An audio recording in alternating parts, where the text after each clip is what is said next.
remember this night like it was yesterday, even though I'm 26 now and it happened when I was 12.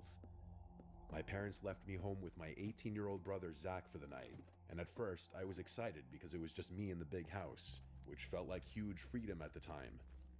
Zach told me he was going out for a few hours with friends and made me promise not to tell mom and dad, which I agreed to because I trusted him, and also why wouldn't I want the place to myself? He would get in huge trouble if my parents were to find out, and he knew that. At first, I thought it would be fun to be alone, especially on a weekend night. I ended up in the den where I decided to watch a scary movie. At that age, while home alone, not the best idea, which I learned the hard way.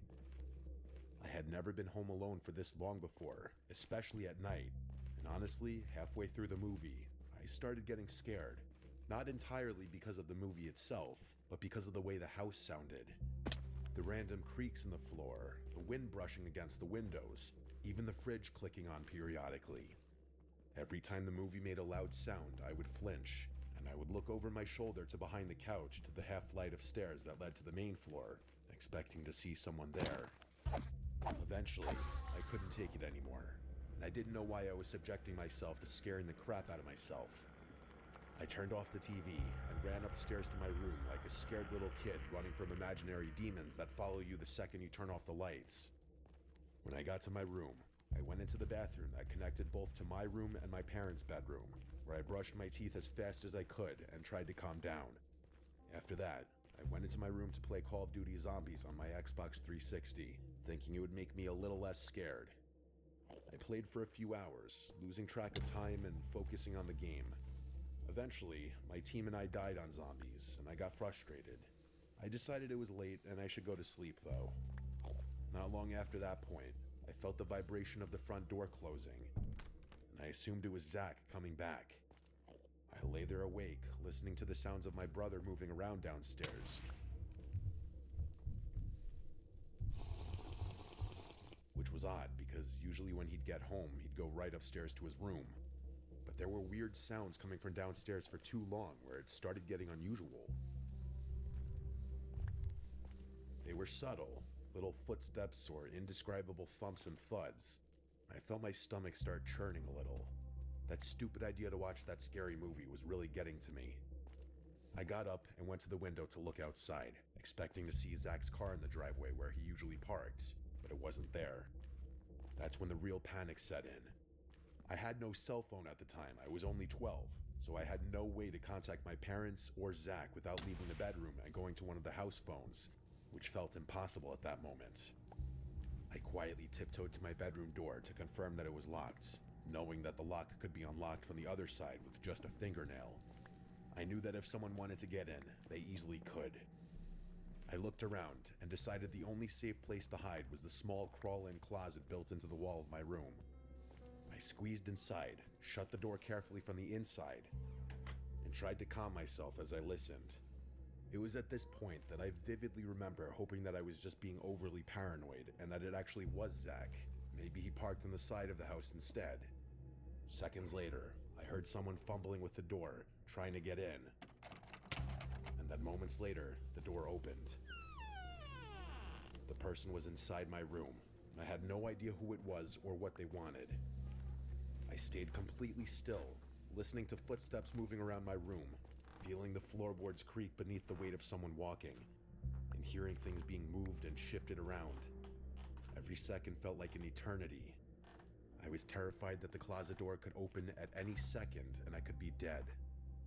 I still prayed it was my brother, but I stayed quiet, barely breathing and hoping that whoever it was would leave. I could hear them dragging something across the floor at one point, which made me even more nervous. I felt like hours had passed, though it was probably only minutes. Eventually, I heard footsteps receding and moving away from my room. I stayed in the closet for what seemed like forever, likely 2 hours, until finally, I heard Zach calling my name from across the house. His voice sounded urgent and pissed off, and a few moments later, he came into my room and called my name again. I stepped out of the closet, and the first thing he did was yell at me, asking what I was doing in there and what I had done to his room. It was this moment that confirmed to me that it was in fact not my brother who was in the house. I explained the situation as quickly as I could, still shaking and unable to stop my hands from trembling. Once he understood, we both got up and started looking around the house together. That's when we realized how bad it really was. Drawers had been pulled out, some of our electronics were missing, including TVs and gaming consoles. It was clear someone had been through the house and had taken things that were valuable. Zach immediately called the police, knowing that this was serious, and we waited together, still on edge, checking doors and windows to make sure nothing else was taken. The police came and made a report, writing down everything that was missing and asking us questions about what happened. They told us they would investigate and that we should wait for our parents to get home. Around 4 a.m., our parents arrived. My dad was furious and went straight for Zach, smacking him square in the face for being such a careless idiot. Not only leaving me alone, but leaving the front door unlocked. My mom checked on me, gave me a hug, and told me she was just glad I was safe. Zach was forced to pay monthly rent from that point on to slowly pay back for all the things that were stolen and treated with extreme caution after that night. I, on the other hand, was not punished at all. I was just shaken up, terrified of what had happened, and the whole experience stuck with me for years. Every time I thought about it, I could feel the fear all over again, remembering hiding in that closet and hearing someone walking around my room, not knowing if I would make it out alive. It was by far the scariest experience of my life, and it has stayed with me, even now.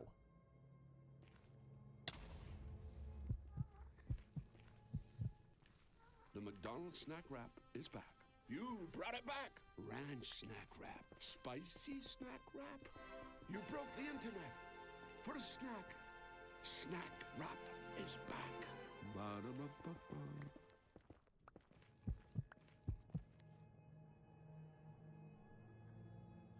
When I was just a child, not even in kindergarten, I lived with my grandparents. My mom and dad had just separated, and my dad worked in the next town over, so I saw him every weekend. My uncle, my dad's brother, also lived with us, so I was rarely ever truly alone. I was always told to never answer the door for strangers. It was a small, peaceful town where everyone knew each other. We had a neighbor who visited often to watch hockey, wrestling, or join family barbecues.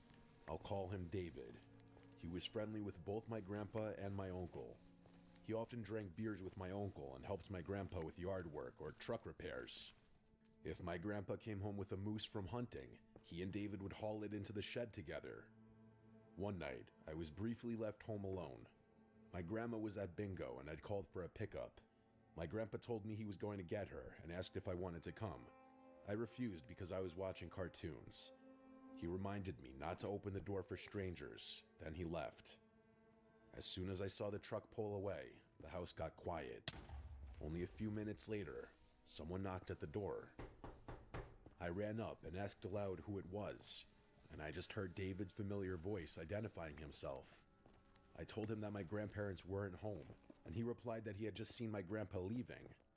I told him my uncle wasn't home either, and he said he had been talking to my uncle on the phone and knew he was out drinking at a friend's place. Then he asked to come in. I told him I wasn't allowed to open the door for strangers, and he insisted he wasn't a stranger since he was our neighbor and someone I already know. In my child mind, he was right, but I didn't understand why he would come over when my grandpa and uncle weren't there. I unlocked the door and opened it. David towered over me. He was obviously drunk, swaying, slurring, squinting with one eye. He stepped inside and put his hands on my shoulders as I backed up. I didn't feel alarmed yet because I had seen my uncle drunk many times.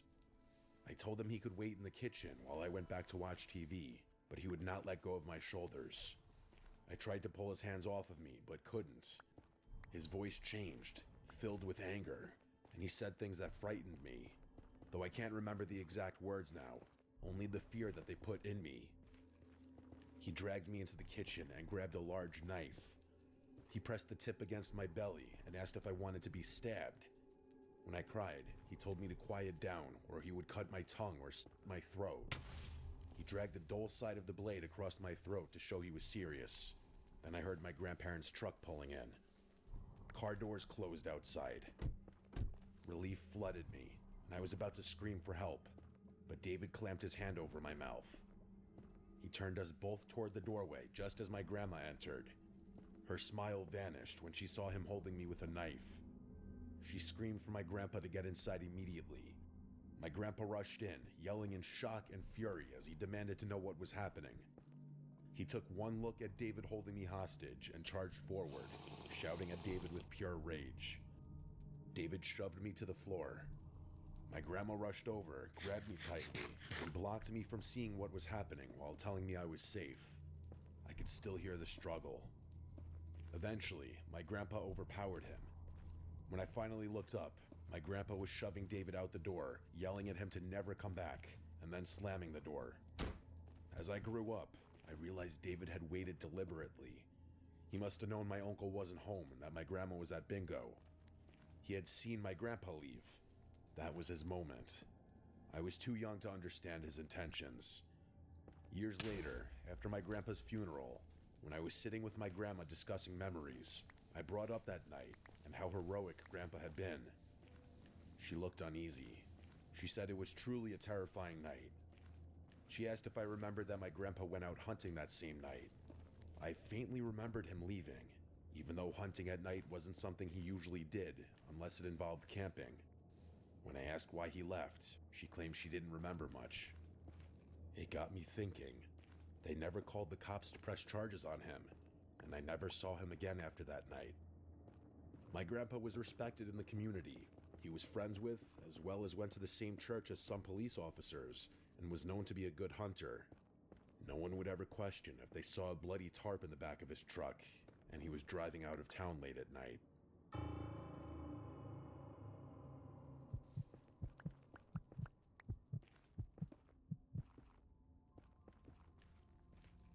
This story happened a few years ago during spring break in 2020 when I was 15. I was home alone one night while my parents were out of town. I was just hanging out in my room when I got a call from one of my mutual friends from school, who I'll refer to as Mason. I don't usually get calls from Mason, let alone texts or keep in touch with him, but I answered anyway. Before I could get a word out, he asked what I was doing. I told him I was just at home and wasn't up to anything. He then asked if he could drop off one of my buddies because he needed a place to stay for the night. This buddy of mine is someone I've known since 3rd grade, who I'll refer to as Neil. I basically told him I didn't feel like having company over and just wanted to chill by myself. After hearing this, Mason practically begged me to let Neil stay at my house.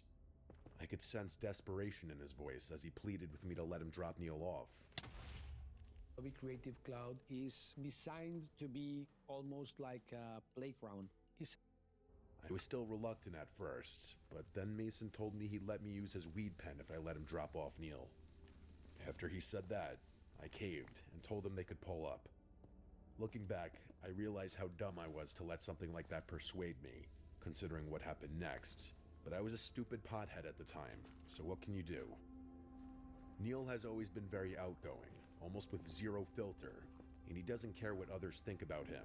So when I heard from my brother and other friends the week prior that he had started acting really weird in his classes, I didn't think much of it at first. I asked my brother to elaborate, and he told me that Neil would sometimes start laughing or clapping out of nowhere, even if the classroom was completely silent, and he would sometimes say very strange things to people for no reason, like claiming the basketball coaches were Freemasons trying to convert him. After hearing this, I realized Neil wasn't acting normal, and it wasn't until he and Mason arrived at my house that I understood how bad it really was. I met Mason and Neil at my front door and greeted them like any other day. I hit Mason's weed pen as promised and gave it back. As Mason was about to leave, he grabbed Neil by the shoulders in a very serious way, tears forming in his eyes, and he pleaded with him not to do that thing. Neil looked at him blankly and casually responded that he understood. I really should have asked what was going on, but for some reason, I didn't, and I let Neil inside as Mason left. After I closed the front door, the first thing Neil asked me was whether all the doors in the house were locked. Red flags immediately went off in my head, and I knew I had just gotten into something bad. I told him they were locked and asked why. He asked me to check, so I led him down the narrow hallway by the front door to show that the back and laundry room doors were both locked. He didn't say anything after I confirmed it, and we stood in silence for a few seconds. Then, out of nowhere, his hand shot up like he was raising it, and he put on this eerie, toothy smile that I can still see clearly in my mind. He held it for a few seconds before lowering his arm without saying a word. I forced a fake chuckle to make the situation seem less weird. Then, Neil asked for some water, so we went to the kitchen. As I grabbed bottles from the fridge, I noticed him lingering by the drawer with silverware, including the knives. I watched as he slowly opened the drawer and reached for a steak knife. Without thinking, I ran over, grabbed his hand before he could take it, and slammed the drawer shut. Neil didn't react or move. He just stared at me and let out a chuckle like he was pretending it was a joke. At that moment, I could feel my heart pounding in my ears, and I was frozen in fear. The kind of fear people describe in life or death situations. I had never felt like my life was in danger until that moment, and I could only focus on how I was going to get Neil out of my house. He finally broke the silence by suggesting we go to the park in the neighborhood. I agreed as if nothing happened. We walked to the laundry room leading to the driveway, and I intentionally let him out first. I told him I needed to put shoes on, which I did. He paused and subtly looked disappointed, telling me to hurry up. I shut the door, locked it immediately, and called my brother to explain what had just happened. After finishing the call, I grabbed every knife in the kitchen and brought them upstairs to my room. Keep in mind, I was stoned at the time, so my decision-making wasn't perfect, but I knew I needed to prevent Neil from forcing his way back into the house. My brother arrived with 3 friends in less than 5 minutes, and they met Neil outside. I stayed inside for a few minutes, nervous, then went out. My brother and friends were talking to Neil, who was rambling about the school's basketball coaches being in the Illuminati and claiming they would sexually assault the boys on the team to make them play better. He continued talking nonsense for a few minutes, then we decided to get him home, because there was no way I was letting him stay under my roof after what had happened. One of my friends eventually took Neil home, even though he insisted he couldn't go because he believed his dad was going to kill him.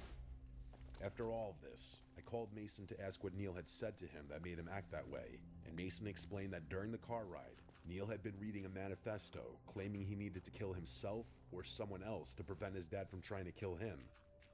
Mason had panicked and just wanted to get rid of Neil, which explains why he sounded so desperate to drop him off at my house earlier. After hearing this, I lost my mind and asked Mason why he would just dump Neil at my house without warning me, though I knew part of the fault was mine for not asking sooner. Later, it was revealed that Neil had taken drugs he shouldn't have, which triggered schizophrenic episodes and caused him to hear voices. About a month later, I told my mom the story, and she was not thrilled, to put it lightly. Needless to say, I avoided something truly horrific that night by being on edge when Neil entered the house, and I still think about what could have happened if I hadn't paid attention to him in the kitchen.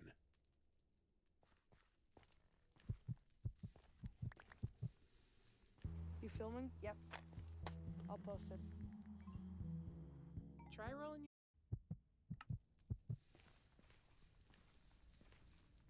I was 10 years old when this happened. My mom had gone grocery shopping that day, and she asked if I wanted to come. I remember making a big stink about not wanting to. It was a warm, sunny afternoon, and I just wanted to stay home and shoot hoops in the street. I told her nothing bad would happen, and she would only be gone for a couple of hours. She finally gave in and let me stay. As soon as she pulled out of the driveway, I grabbed the old basketball from the garage and started shooting around in the street where we had a hoop set up. I shot around for a while, doing little games with myself, pretending I was down by 1 with a buzzer shot. I was sweating a little from running back and forth, and at one point, I stopped to catch my breath. I bounced the ball lazily and looked around the neighborhood as I caught my breath. That's when I looked up toward the house. At the upstairs window, someone was staring down at me. It was only a shadow behind the glass at first, like someone was standing back from the sunlight. I stared for a good second or two before the shape shifted slightly, and I realized it wasn't some kind of trick from the sun. Someone was up there at the window, looking out at the street. None of my family was supposed to be home. My sister was at college, my dad was at work, and my mom was across town buying groceries. I dropped the basketball without meaning to. The window was my sister's room. The blinds were half open, and the figure was right behind them. I say figure because that's all I saw, No distinguishable features. I didn't know what else to do except run inside and see who was home. I ran around the side of the house and through the backyard gate. I burst inside and slammed it shut behind me. I yelled up the stairs asking who was home. My voice cracked when I yelled it. For a second, I didn't hear anything. Then a voice answered from upstairs. It said, "Brad, come upstairs." It wasn't my mom, it wasn't my sister, and it wasn't my dad. It was deeper than any of their voices, but not deep like a grown man trying to sound scary. It sounded like someone trying to sound normal. I didn't go anywhere near the stairs. I ran straight through the house, grabbed the house phone off the kitchen counter, and sprinted back outside as fast as I could. I called my mom and told her someone was in the house, and she didn't believe me at first. She told me that's not something to joke about, and she said that she was almost done shopping.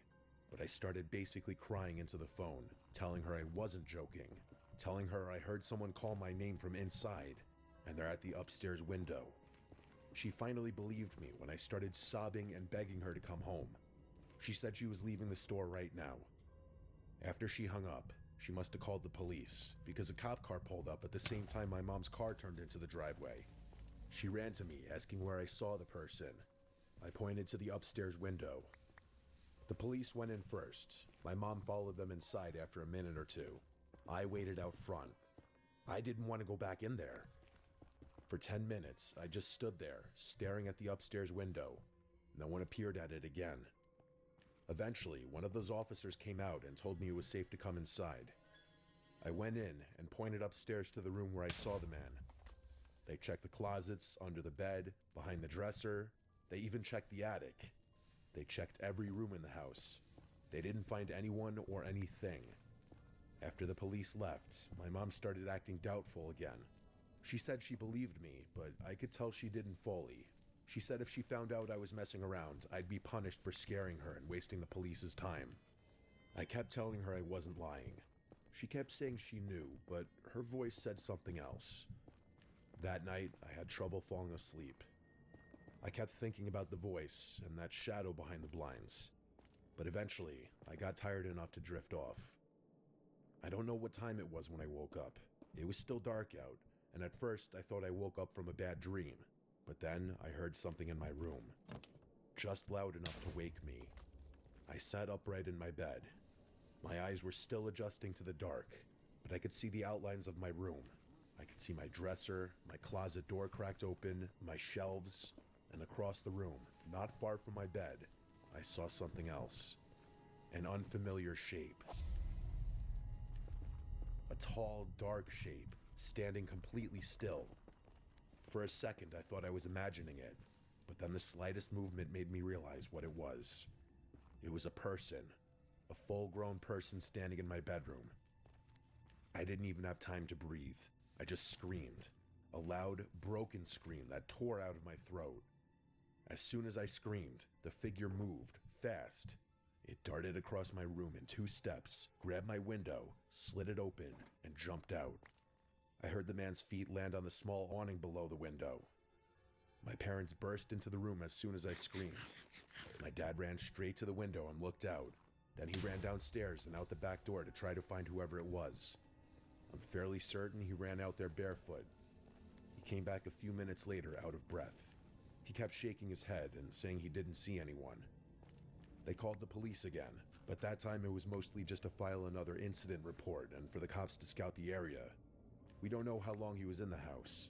All I know is he was inside during the day, long enough to know my name, and he was watching me from my sister's window, and he stayed in the house until nightfall. That, or he snuck in and out of the house through my bedroom window by climbing up on that awning. Either way, he was in my room while I slept, standing there in the dark. Who knows what else he did while he was in the house?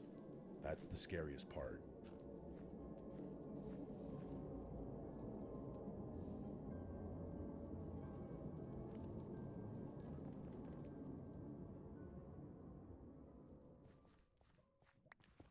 Nationwide is so much more than a great insurance company. They're one of America's largest financial services companies. Like how I'm more than just Peyton Manning. I'm also motivating Manning when I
creepypasta is the reason I'm really here.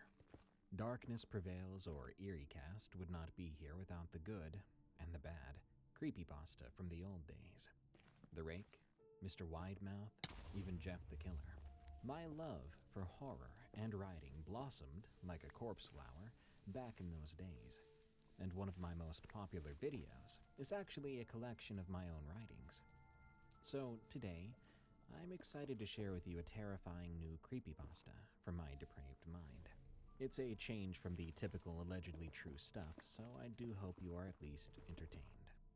This is titled Doghead, and it is not for the faint of heart.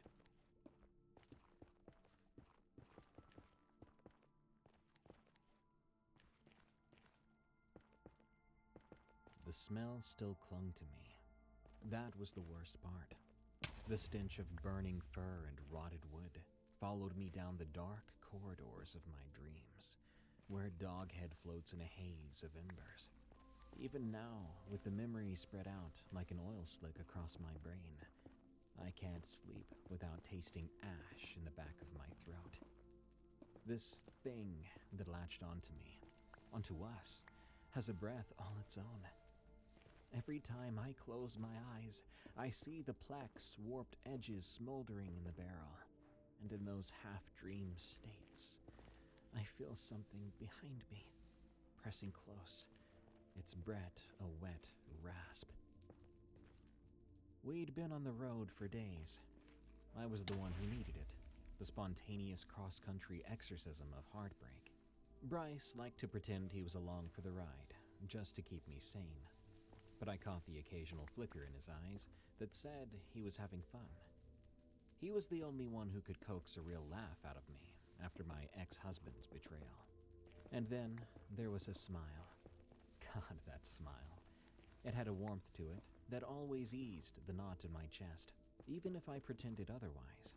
He wasn't classically handsome, not in a magazine cover way, but there was an easy charm in the way his brown hair curled around his ears, and the freckles just beneath his eyes made him look perpetually amused with the world. Sometimes I'd catch myself noticing how broad his shoulders were, or how he carried himself like he was ready to shield me from anything. Then I'd push those thoughts away, refusing to label them attraction. We took turns driving, splitting gas and cheap motel fees. The miles blurred, stretches of farmland, the occasional billboard proclaiming something about the Lord's righteous vengeance, the ever-present hum of rubber on asphalt. Bryce tried to keep my spirits high with a running commentary on every bizarre roadside attraction we passed. "There," he said, tapping the window as we rumbled down a lonely Nebraska highway. "See that sign with the woman in the clown wig? Or maybe it's just a sun-bleached scarecrow." "Could be a haunted scarecrow," I said. "Maybe we should turn back and pick it up for you. Another treasure to hoard." He grinned, that warming smile of his, and my own lips twitched upward despite my mood. I only collect the best oddities, remember? It was our joke. Bryce had a weird menagerie in his apartment, souvenirs from yard sales and secondhand shops. A porcelain doll missing half its face, a plaster Virgin Mary turned into a lamp, a goat skull someone had fashioned into a coffee mug. Disturbing stuff, but he found them charming. He was one of the few people who could use a term like sun-bleached scarecrow and somehow have it come out sounding charming. You'd fill your trunk with any piece of trash that calls your name. My elbow found his side. "Be grateful I'm here to keep you from going bankrupt." He just gave me a wry smile. "You only pretend to be my keeper, Alice." I rolled my eyes. The truth was, I liked that he let me have control sometimes. It gave me a sense of peace, something I hadn't had in a long while. My ex, Brandon, had mastered the art of false democracy, nodding along to my ideas before doing whatever the hell he wanted anyway. The day I found our savings account gutted felt like swallowing broken glass. All those careful years of saving gone in a series of secret withdrawals that read like a receipt of betrayal. A receipt with the gall to ask for a tip. My stomach twisted at the memory. so I pressed my forehead against the cool window, letting the endless cornfields blur into nothing.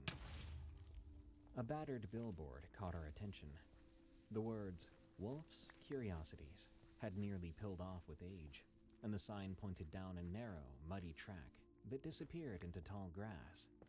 Some local version of a curiosity shop, probably. Bryce's eyes lit up at once. "Come on," he said. "Let's see if they've got something truly strange for me to lug around." Think Verizon's best 5G network is expensive? Think again. This season, bring in your AT&T. I exhaled. I guess we could stretch our legs. An attempt at a grumble was quickly supplanted with a grin. The highway's center line had started to blur.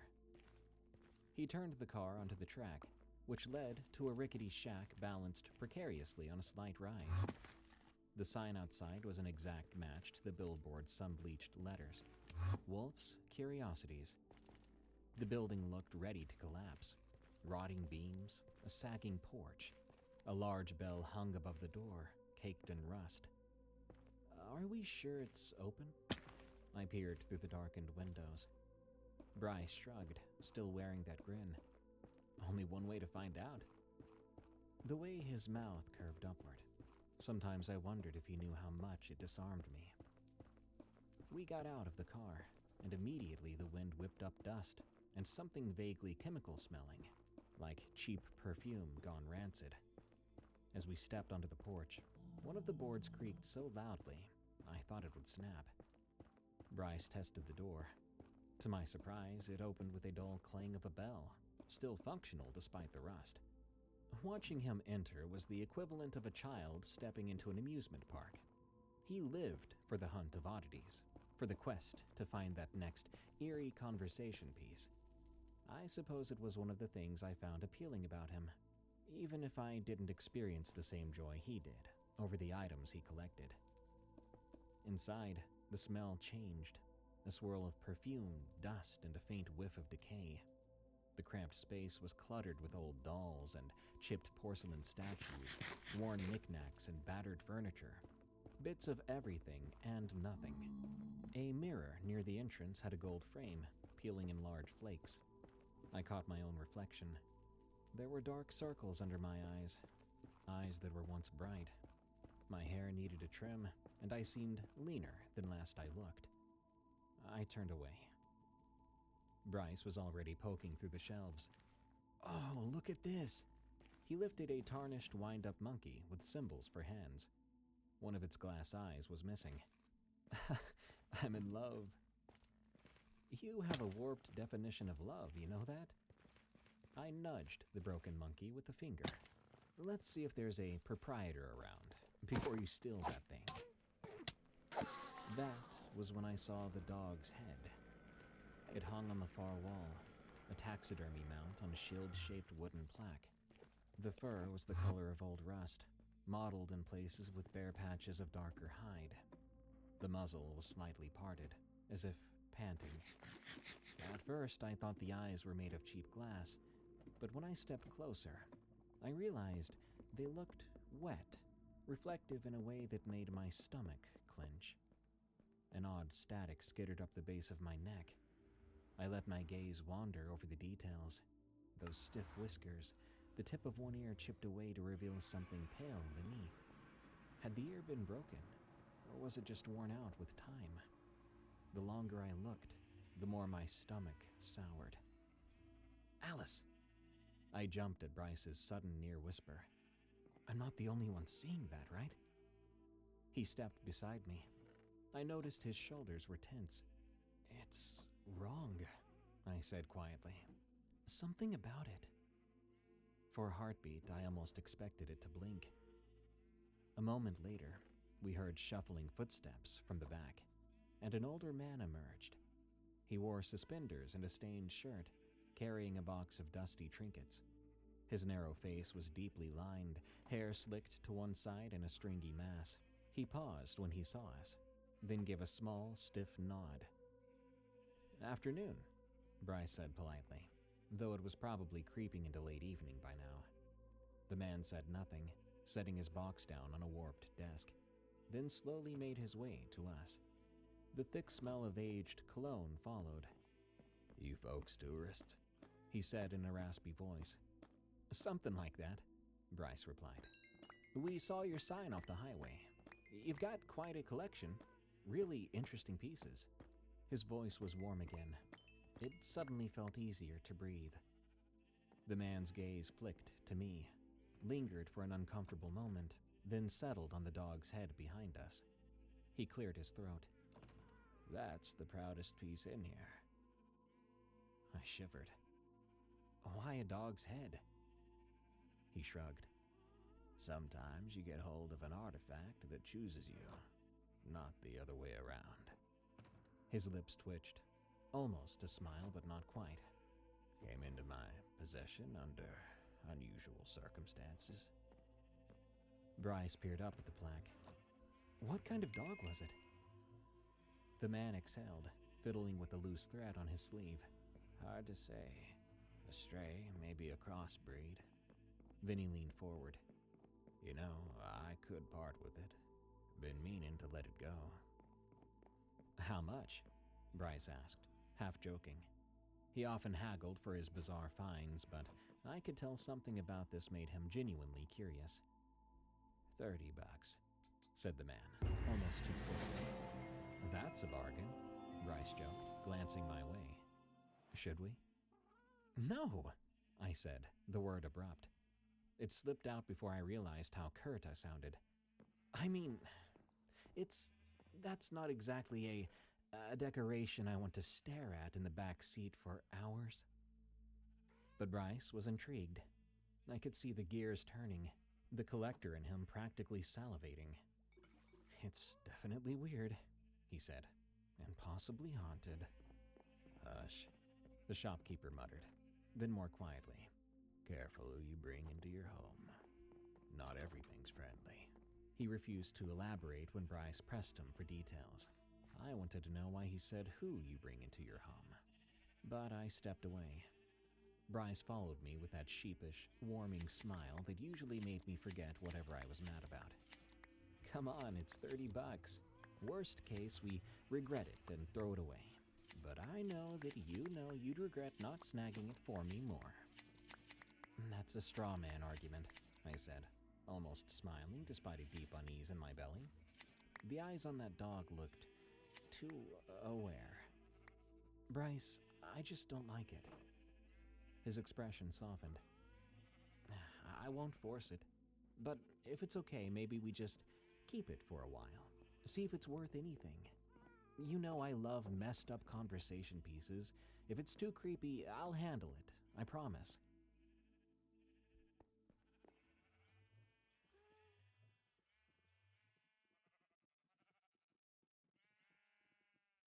I caved. Why?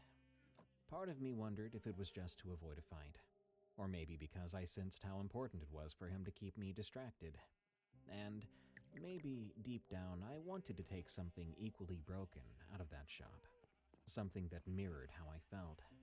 That anger, betrayal, dread.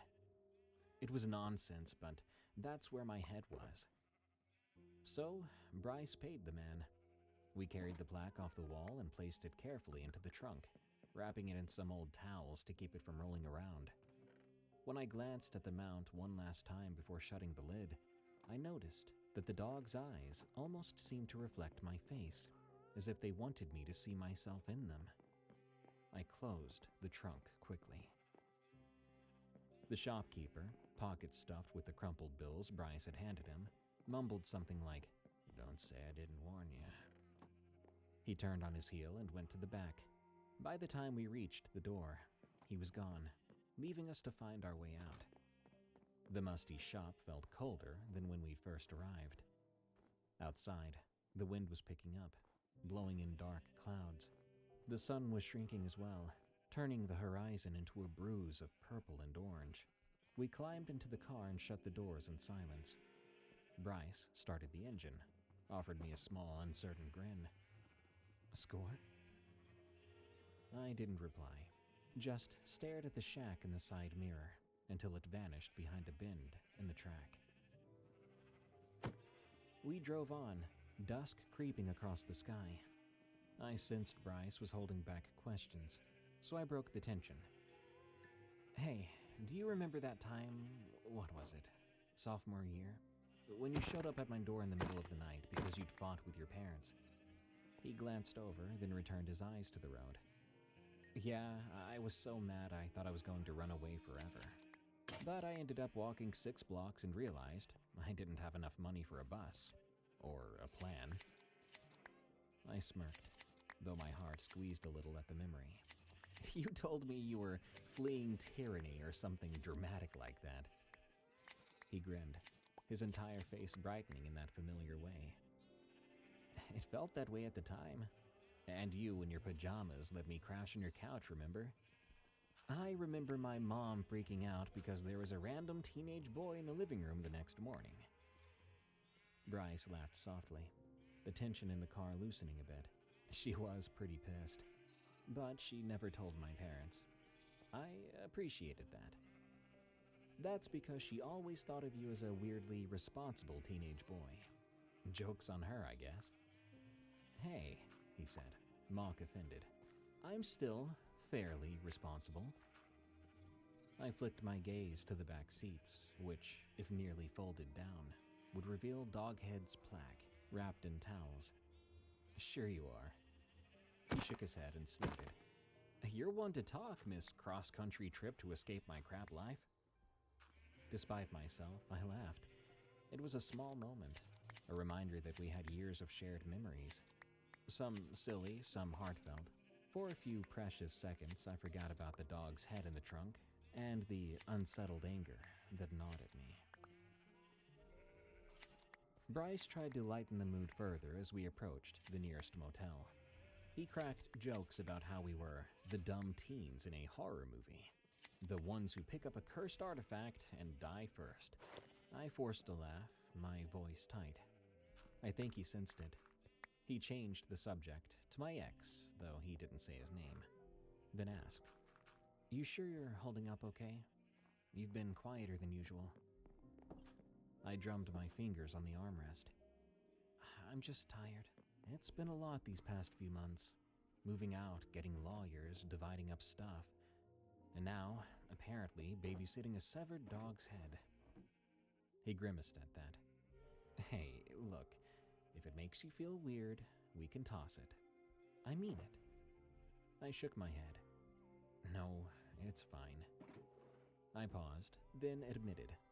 I don't want to ruin your fun. The confession sounded more fragile than I intended. He glanced at me, concern etched into his face. I quickly turned away, changing the subject. How far to the motel? Just a few minutes. Don't worry, I saw a sign for a place. Hilltop Motor Lodge. Probably as classy as it sounds. He tried to return to that easy banter. Bet they'll have bed bugs, or maybe a stolen painting in every room. You never know with these side-of-the-highway specials. I pressed my lips together. So your idea is to gather cursed objects and bed bugs in one epic road trip. Great. He chuckled. A road trip to remember. Can't deny that. We soon pulled into the lot of Hilltop Motor Lodge. The neon sign flickered, the letters partly burned out. The parking lot was pitted with potholes. An office near the entrance sported a crooked metal door and drawn blinds. We stepped inside to check in. The receptionist, a bored-looking woman in her 60s, barely glanced up. She gave us a single key with a chipped plastic fob. We grabbed our overnight bags from the trunk. We left the dog's head where it was, though I felt like those dead, glossy eyes were somehow staring at me through its covering. The room had 2 beds, separated by a warped nightstand. The curtains smelled like old cigarette smoke. There were dark stains on the carpet that I dared not identify. I plopped my bag down and tested the bed with my hand. It sank about 6 inches, accompanied by an unsettling squeak. Bryce clicked on a lamp that buzzed, flickering with an anemic glow. Our road trips always included lodgings like this, but tonight it felt particularly suffocating. Bryce was rummaging in the mini-fridge. Nice! We've got half a can of beer and an ancient burrito. No brand name either, just a greasy wrapper with a clown face on it. Yum. I scrunched my nose. Hard pass. I'm actually going to get a shower. Try to rinse off the day. He pointed at the door to our bathroom. Don't let the ghosts in the drain get you. I mustered a small snort of amusement and headed in. The overhead light in the bathroom was harsh and flickered once before stabilizing. The mirror reflected a woman I barely recognized. Tired, hollow around the eyes. The hush of the water was strangely soothing at first, but within minutes, the bathroom's ventilation kicked on with a sputtering drone, rattling as if it were about to break. Part of me was afraid to open the shower curtain, for reasons I couldn't define. The dog's eyes were in my mind. That same intangible presence. Don't be stupid, I muttered. I took my shower, then forced myself to shut off the water, step out, and face my reflection again. I dried off and changed into loose sweatpants and a t-shirt, steeling myself. Opening the bathroom door, I kind of expected to see the dog's mount perched on the bed. But there was only Bryce, lying back on his mattress, eyes on his phone. He glanced up. All yours, I said. He nodded and got up, passing me to use the bathroom next. I watched him close the door, then exhaled. My heart was racing for no good reason. I slipped under the covers and stared at the swirling pattern of the old wallpaper. Eventually, Bryce turned off the light. The darkness settled in, broken by a sickly glow from the neon sign outside. The shadows danced across the walls. I tried to let my mind drift, but sleep came only in tenuous increments, each dream laced with flickers of panic. I'd see a corridor with peeling wallpaper, hear panting echoing through the emptiness, feel something's breath at my ear. I snapped awake at one point, heart pounding. The room felt colder than before. My gaze darted to the dresser in the corner, on which I'd left my phone to charge. I saw the silhouette of Doghead's plaque.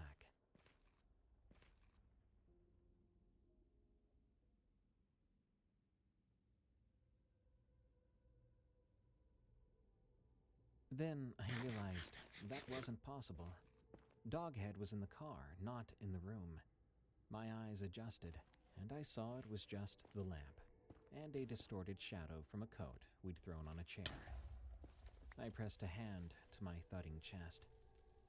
In the quiet, I could have sworn I heard the sound of someone breathing near the dresser. Slow, pained. I rubbed my eyes. Then I glanced over at Bryce. He was a big lump under the blankets, unmoving. That breathing continued, soft as a whisper, but too steady to be my imagination. The neon sign outside flickered, lighting up the corner just enough to see there was nothing there. That didn't stop me from inching out of bed and shuffling toward Bryce's side. I reached out, about to wake him, but I hesitated. Was I really about to say I heard a ghost dog panting? He'd laugh gently, but still. Or he'd give me that concerned look, that one that said he worried I was unraveling. I didn't want that pity. I was strong, or at least I wanted to be. I returned to my bed, got under the covers, and stared at the ceiling. Eventually, I must have drifted off, because I don't remember the rest of the night. Morning found me exhausted, my eyes gritty and my mind frazzled. When Bryce woke, he gave me a cautious smile. Rough night?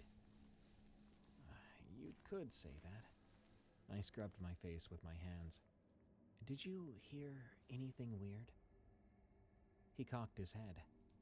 Define weird. I opened my mouth to tell him, but it didn't come out. Never mind, I said. Just nightmares. He nodded sympathetically, and we didn't discuss it further. Maybe we should have. Late afternoon found us on an empty stretch of farmland, golden fields and scrubby patches of corn stalks, half dead over a glowering sky. The old Toyota started acting up, sputtering and jerking. Bryce cursed under his breath, pulling over to the dusty shoulder. He cut the engine. The car refused to start again. I started technically speaking with Chris Wright to explore questions I'm genuinely curious about as a CTO. Real conversations with experts about what's next in tech and AI. If you're curious too, join me wherever you get your podcasts. This can't be happening, I said, fiddling anxiously with my phone. No signal either. Bryce tried calling for roadside assistance anyway. To our relief, the call went through, though it sounded staticky. A mechanic from the next town over said he'd come as soon as he could. So we waited in the lingering afternoon heat. The wind stirred the cornstalks, making them rattle like old bones. I stared out at the horizon, feeling smaller by the minute. Something about the fields rolling away into the distance unsettled me. Once or twice I found myself glancing to the trunk, where the dog's head was half covered with towels still. Why had we bought that thing? "We might be here a while," Bryce said. He tilted his seat back. "Want to, poke around? That farmhouse?" He pointed down the road, where a battered mailbox stood listing to one side, and behind it rose the silhouette of a farmhouse that had clearly seen better days. Could be something interesting. "You want to explore a random abandoned farm?" He shrugged, tried a grin. "Gotta pass the time somehow. It's a sign, really. The universe decided we needed a horror movie adventure." I glared at him, but a tiny part of me appreciated the attempt to lighten the situation.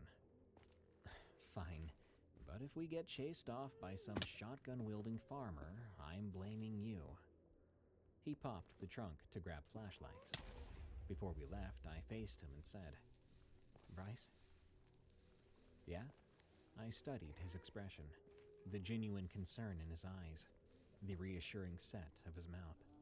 "You always used to talk about traveling around the country, seeing it all.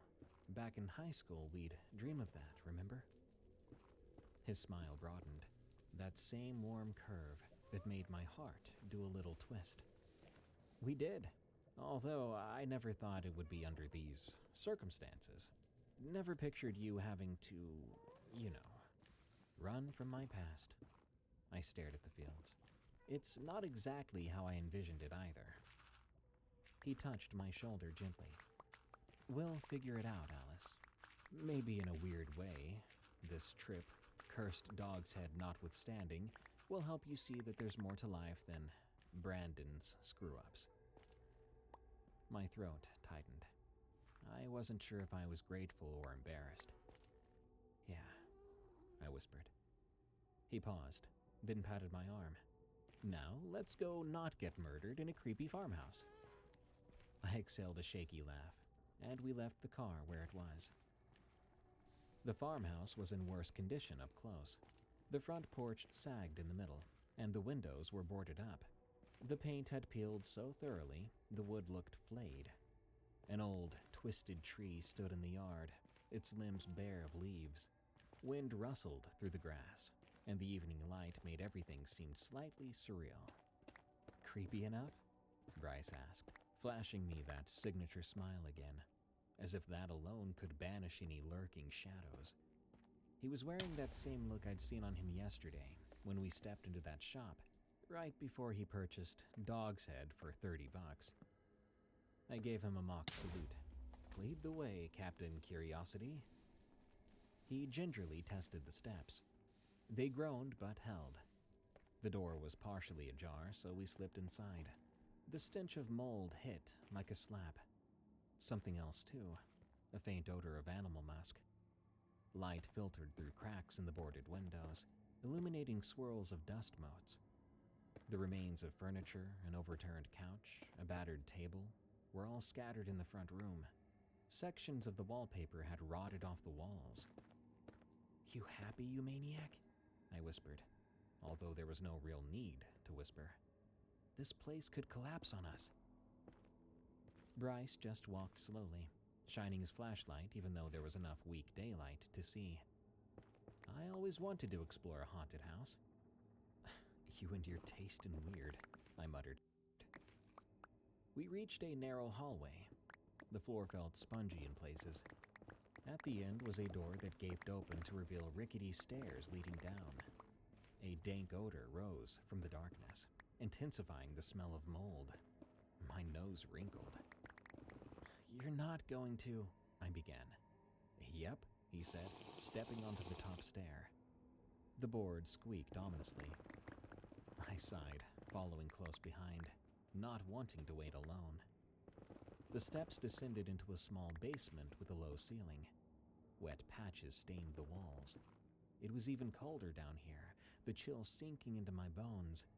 Bryce's flashlight cut a narrow beam through the dark. In one corner, I saw a broken cabinet, its contents spilled onto the floor. In another, a dusty workbench. But what dominated the far wall was this rusted metal bracket, shaped like a shield or crest, bolted to the concrete. A ring of dark stains, was it mold? Spread around it. Bryce stepped closer, shining the beam at it. I felt my skin crawl. The shape of that bracket, the curve of its top and edges, it looked exactly like the back of that dog's plaque, as if it had once been mounted here.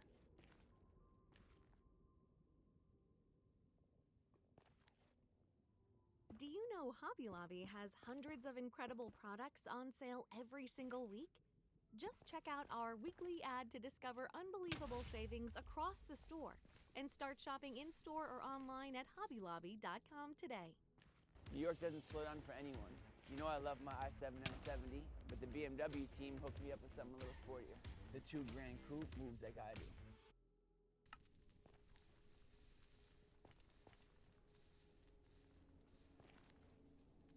That's weird, he said softly, crouching to examine it. It's like a cradle for something. It fits the dog's head plaque, doesn't it? A cold wave washed over me.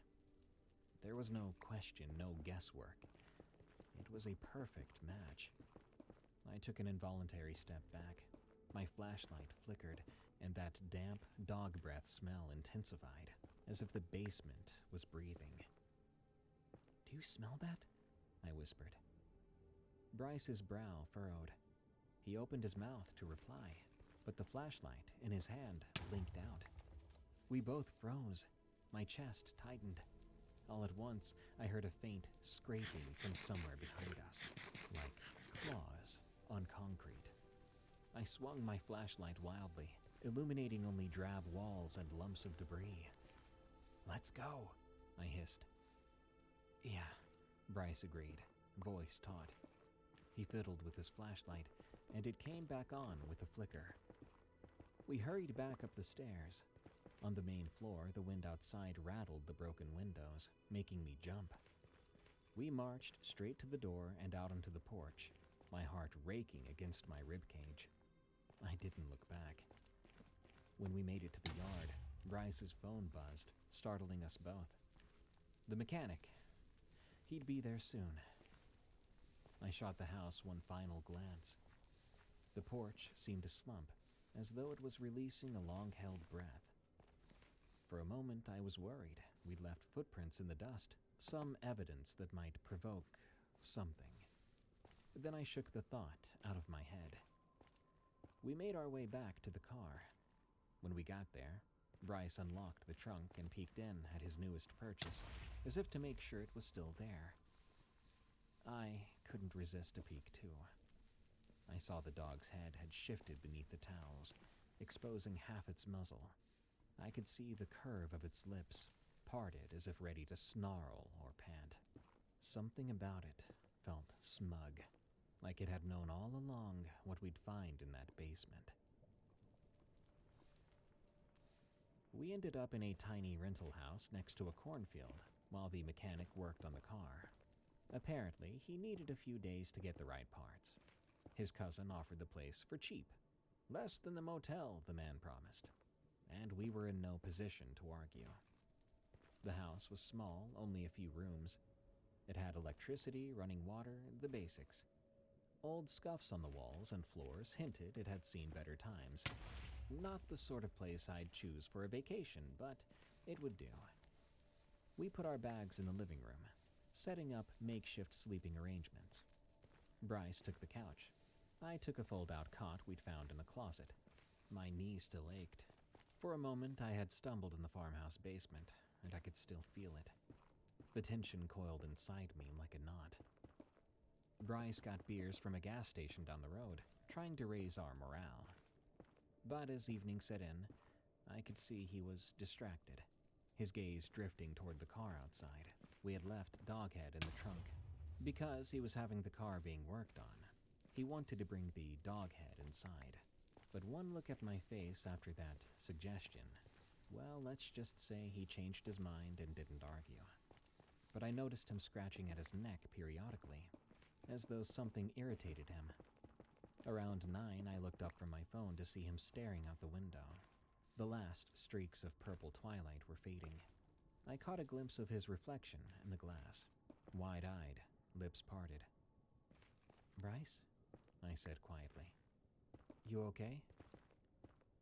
He turned, blinking as if he'd forgotten I was there. "Yeah, sure. Just thinking." "About the plaque?" He gave a wry chuckle. "A bit, and other stuff, like what the bracket in that basement meant. Why did it look so familiar? You can't tell me we managed to break down right where Doghead had been mounted before?" I finished for him. We shared a chill. "I don't know. Maybe it's in our heads. The creepiness factor of your new favorite oddity is making us paranoid." He frowned. "Maybe I should go back, just to be sure." "Feel free, but I'll probably be the one taking you for a rabies shot if you get mauled by a ghost dog." He half smiled. I mirrored him, but the gesture was empty. The dog breath smell at that farmhouse still lingered in my nostrils. Night fell, thick and silent. Even the crickets were subdued. I tossed and turned on the cot, never fully dozing. When a child is in the hospital, visitors come to say hello. And when visiting hours are over, they leave. But family does whatever it takes to stay. At Ronald McDonald's house, we believe families should... Sometime after midnight, I heard faint, creaking floorboards outside the living room. My first thought was, did Bryce go to the bathroom? But the footsteps sounded heavier, dragging in a way. My pulse fluttered. I sat up. The hallway light was off, but the moonlight cast a dull glow through a small window. I could just make out that the couch was empty. Bryce wasn't there. I got up and carefully slipped out to the corridor. The boards were cold beneath my feet. At the far end, I noticed a door. It stood slightly open, though I hadn't explored that part of the house yet. I heard scraping noises. The stench of dog breath, wet, musky, with an undertone of something rancid, clung to the air. I covered my mouth to avoid gagging. I called Bryce's name quietly. No reply. Tremors crawled through my arms and legs as I pushed open the door. It led down into a small cellar, not unlike the farmhouse, but less decrepit. The stairs were wooden, the air thick and stale. I flicked on my phone's flashlight and descended slowly, each step groaning. My heart banged in my chest as a nauseating smell hit me full force. At the bottom, the floor was just packed dirt. Rusted shelves lined the walls, holding old cans of paints or boxes of nails. My light swept across the space until it landed on Bryce, crouched in the far corner. He was holding the dog's head plaque. I had no idea how it had gotten there. He must have gone outside to retrieve it, but why? A soft moan slipped from my mouth as I crept closer. Dark fluid seeped around Bryce's fingers where they gripped the wood. as if the plaque were bleeding. Or maybe it was just some thick, viscous residue. Either way, the sight made my stomach lurch. His eyes were half closed, rolling back. His lips moved in silent murmurs, almost a chant. "Bryce," I whispered, stepping into the muddy floor. My shoes squelched. He didn't respond. I reached for him, felt a sticky warmth coat my fingers as I grabbed the plaque. The stench was unbearable, rot and dog fur, pungent enough to make me gag. I yanked the plaque from his hands, and it came free with a repulsive slurp. He gasped, eyes snapping open. A ragged breath tore from his throat. "Alice? What?" He clutched his temples as if in pain. I dropped the plaque, letting it clatter to the floor. My flashlight showed a slick smear across its back, too dark to be anything but fresh gore. I tried not to think about it. "Are you okay?" I knelt, pressing a hand to his cheek. It felt cold. He shook his head, disoriented. I don't remember. I just woke up here." "We need to get you out," I said, forcing calm into my voice. "Can you stand?" He let me help him up. He swayed but managed to stay on his feet. I grabbed the plaque off the floor, though part of me wanted to leave it there. But dread told me that leaving it was a terrible idea for reasons I couldn't define. We staggered up the steps. I slammed the cellar door behind us, fumbled in the dark for the lock, and twisted it.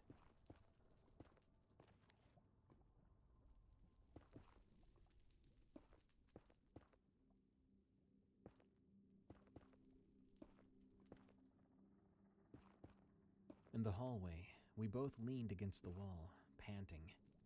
I flicked on the overhead light. Bryce was pale, sweat beading along his hairline. "What the hell just happened?" he said in a hoarse whisper. I swallowed. I have no clue. He pressed a shaky hand to his face.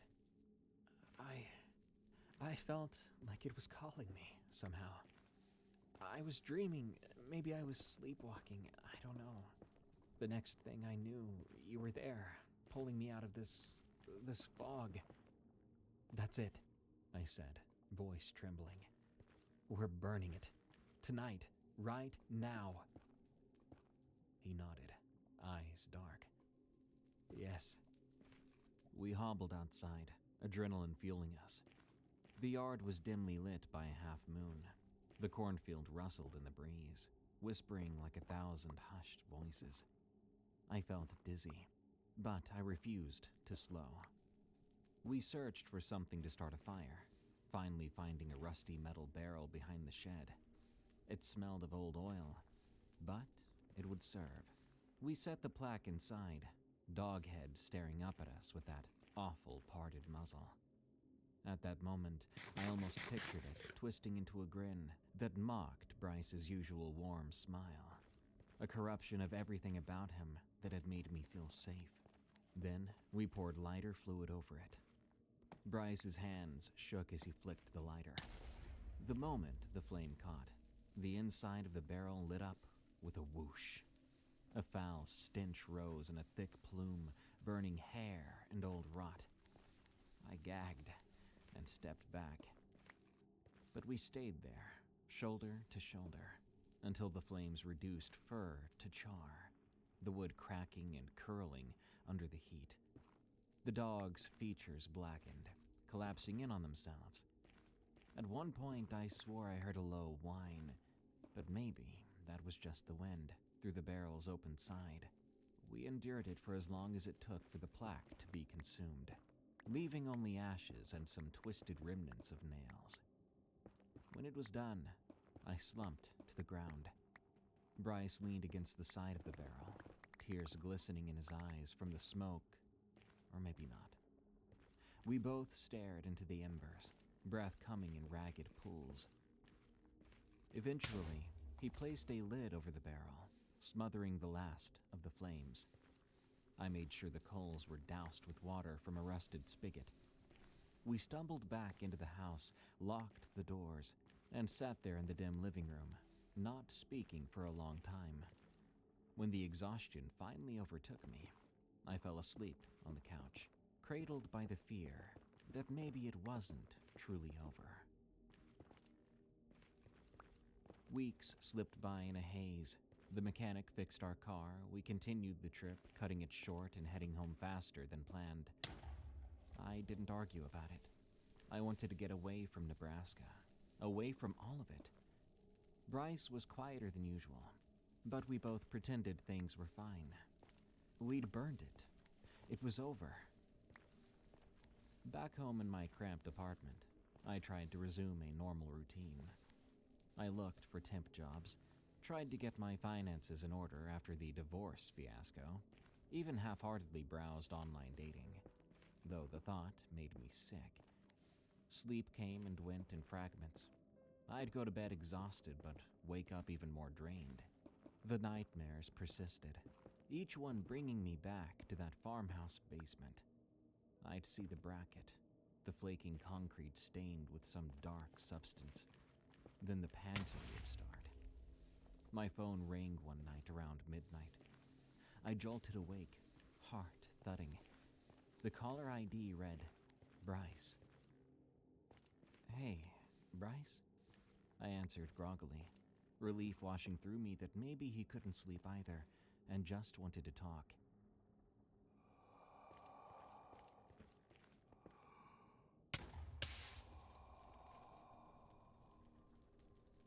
All I heard was breathing. At first, I thought it was just static on the line, but then I heard the faint wetness of each exhale, like some animal was on the other side. It gave me goosebumps. Bryce? I repeated. The breathing didn't stop. Then, abruptly, the call ended. I tried calling him back, but it went straight to voicemail. A swirl of dread took root in my stomach. It had been weeks since we'd burned Doghead, and he'd seemed to be doing better, though we hadn't talked much besides the occasional text. Why would he call me so late, just to breathe into the phone? The same thing happened the next night, and the next. Always the same. I'd pick up, hear that rasping breath, then click, the call ended. By the fourth time, my nerves were shredded. I was having trouble functioning during the day. My temper spiked at small inconveniences, like I was carrying this internal blaze of anger. It wasn't just at my ex anymore. Now it was at everything. A barista messed up my coffee order, and I snarled under my breath until the poor woman apologized twice. I even snapped at my neighbor for leaving the hallway door ajar. I could not quell that fury, and beneath it lay anxiety, a helpless terror that something was looming. Quick, choose a meal deal with McValue. The $5 McChicken meal deal, the $6 McDouble meal deal, or the new $7 Daily Double meal deal. Each with its own small fries, drink, and 4-piece McNuggets. There's actually no rush. I'm just excited for McDonald's. For a limited time only, prices and participation may vary. Not valid for McDelivery. Finally, I reached out to Bryce's sister, but even she had not heard from him. After that, I called his local police, asking for a wellness check. The officer on the phone was polite but curt. They'd go to see if he was home. An hour later, the officer called back. Bryce's door had been found open, but the place was empty. There was, the officer said, in a carefully neutral tone, a strange odor in the living room. He said it smelled like dead animal. But there was no sign of Bryce. They advised I contact them if I learned anything about his whereabouts. I was too rattled to even cry. My guilt pressed on me like a physical weight. Why hadn't I insisted we'd get rid of that plaque earlier? Or talked to him into seeking help after that night in the cellar? The next day, I called a friend of ours, Quinn, who actually lived near Bryce. He said Bryce had not shown up to work for nearly a week. Something was very wrong. Despite every warning bell in my head, I packed a bag and drove back to that farmhouse.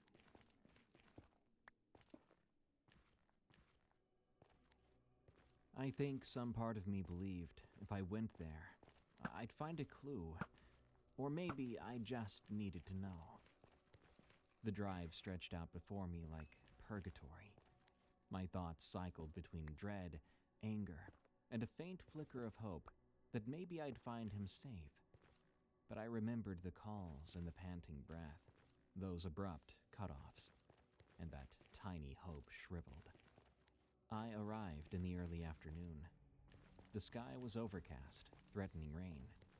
The farmhouse looked even more dilapidated, as if it had aged years since we'd last stepped through. The boards on the windows flapped in the wind.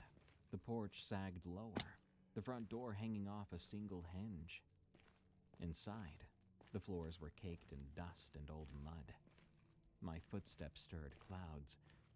I found my way back to the basement stairs, thinking that some supernatural force would appear and stop me. Instead, I moved through heavy silence, my breathing harsh. When I shone my flashlight down, I saw the bracket still attached to the far wall. The dark patches around it looked bigger, like mold had grown in creeping tendrils. I descended. The air was thick and cloying. That odor of decay intensified, turning my stomach. As my light hit the far wall, I froze. The bracket was no longer empty. There sat a plaque, and upon it was Bryce's head, where dog heads used to be. My mind could not process this at first. The shape was so hideous. I thought maybe it was just a joke, or a twisted mannequin. But then, I recognized the features, contorted in agony, eyes wide and glassy. The hair around his scalp was matted with dried blood. I let out a choked scream that echoed off the walls, staggering backward until I hit the opposite side of the basement. The flashlight flickered, revealing more details. The bracket had been adapted somehow, now fitting around the edges of Bryce's face, a ring of blood crusted where metal met flesh. And beneath his hairline, I saw patches of coarse, coppery fur, bristling in uneven clusters, like a dog's coat sprouting from human skin. My flashlight trembled as I forced it lower. The jaw. Dear God, the jaw looked elongated, teeth bared in a feral sneer. The entire lower half of his face, from the cheeks down, seemed to be in the process of stretching forward, as if it were mid-transformation. No matter how much I wanted to run, my legs felt anchored. Then, I heard a noise in the corner, a quiet shifting. My eyes flicked there. Something pale moved, large and hunched like a man, but with a muzzle. There was Doghead, fused to the neck of a body. Bryce's body. It was hairless in patches, fresh fur sprouting in others. A pale arm and a twisted paw-like limb. It was breathing in slow rasps, each exhale so reminiscent of those phone calls that my bones nearly turned to water. It raised its face. Or was it Bryce's face? Was it Doghead's face? Or both? And it smiled. God, that smile. That grin was a horrible echo of Bryce's warming smile, the corners of the mouth curling into a parody of comfort. I swear I saw recognition in its eyes, something faint in there that might have been Bryce. But I bolted, stumbling up the stairs, my screams lost in the furious pounding of my heart. If it was coming after me, I did not stick around to find out. I ran straight to my car, the swirling clouds overhead closing in. The seatbelt took 3 tries before I could click it. My hands were shaking just that much. I tore from the driveway, gravel spitting behind me. My mind was a chaos of shock and terror. Not sure if I was even seeing reality anymore, or some monstrous hallucination. Nationwide is so much more than a great insurance company. They're one of America's largest financial services companies. I did what I thought was right. I called the police. They told me to wait at a gas station nearby while they checked. So I did. But an hour later, the officer claimed the basement was empty. No sign of a bracket. No sign of a body. Just dust and junk. "Ma'am?" the officer said gently. "Are you sure you saw?" He was just doing his job. Probably. But the doubt in his voice made me want to scream. I drove then.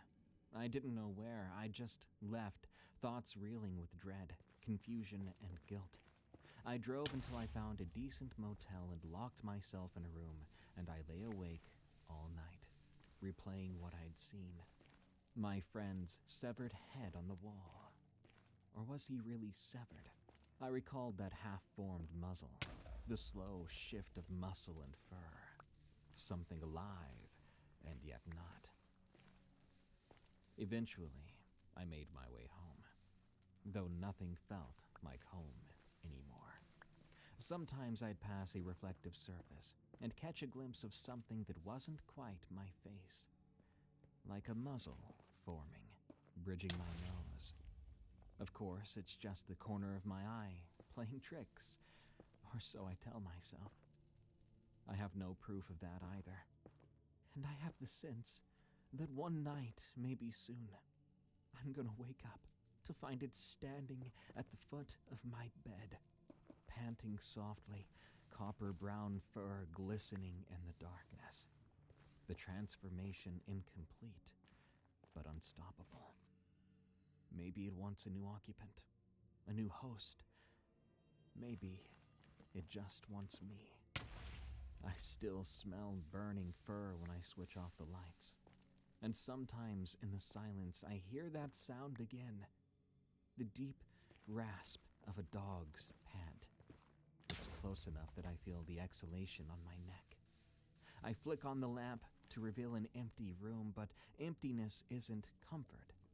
Not anymore. Because what if it's found a deeper darkness to hide in until I sleep again? Every night, I wonder how long it'll take to find me. I smell it again. Wet breath just behind my shoulder. I need to turn the lights on now. Forgive me if I stop here. I have to keep it away. I have to try.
This story gave me goosebumps. I've been sitting on this submission for a while. Some stories people send me are badly written and are unusable, but this one was the opposite. It was a bit too well written. However, someone recently requested a security guard related case, so it's time to share this disturbing story with you. Username Sierra1991 sends this story titled, "Why I'll Never Work as a Security Guard Again," and I think this might be the scariest security guard story on the internet.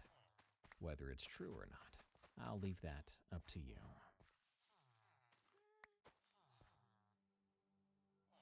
I took the job 3 days after my daughter stopped talking to me. Not because of the pay, though $18 an hour plus free housing was more than I'd seen in 2 years delivering pizzas to people who didn't tip, but because I needed to be somewhere she couldn't call, couldn't text, couldn't show up unannounced, and see what I'd become.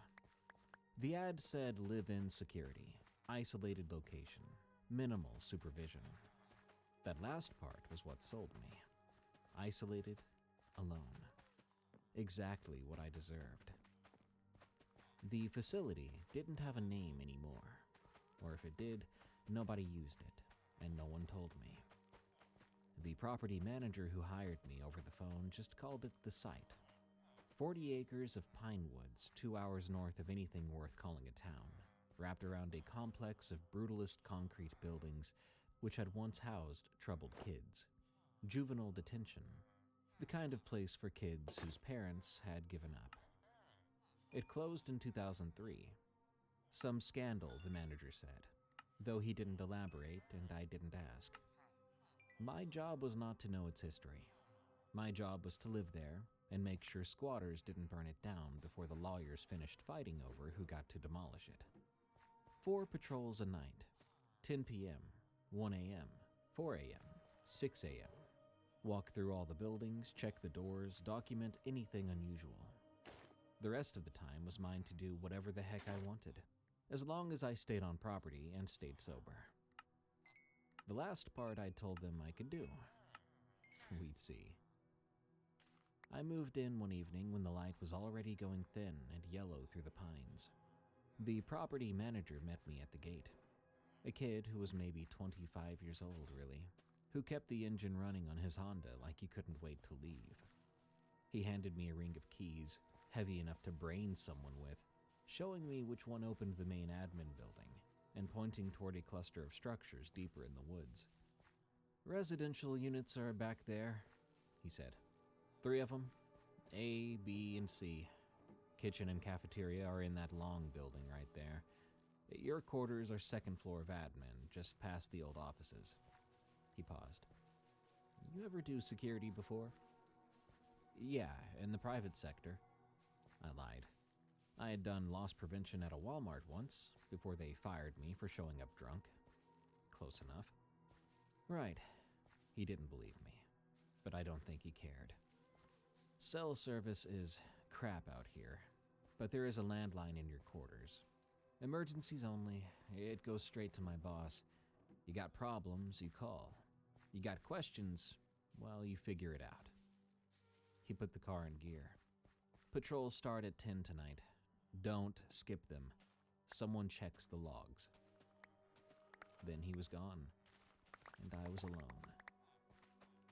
The admin building was 2 stories of poured concrete and narrow windows, the kind of architecture that looked like it was designed to punish your eyes.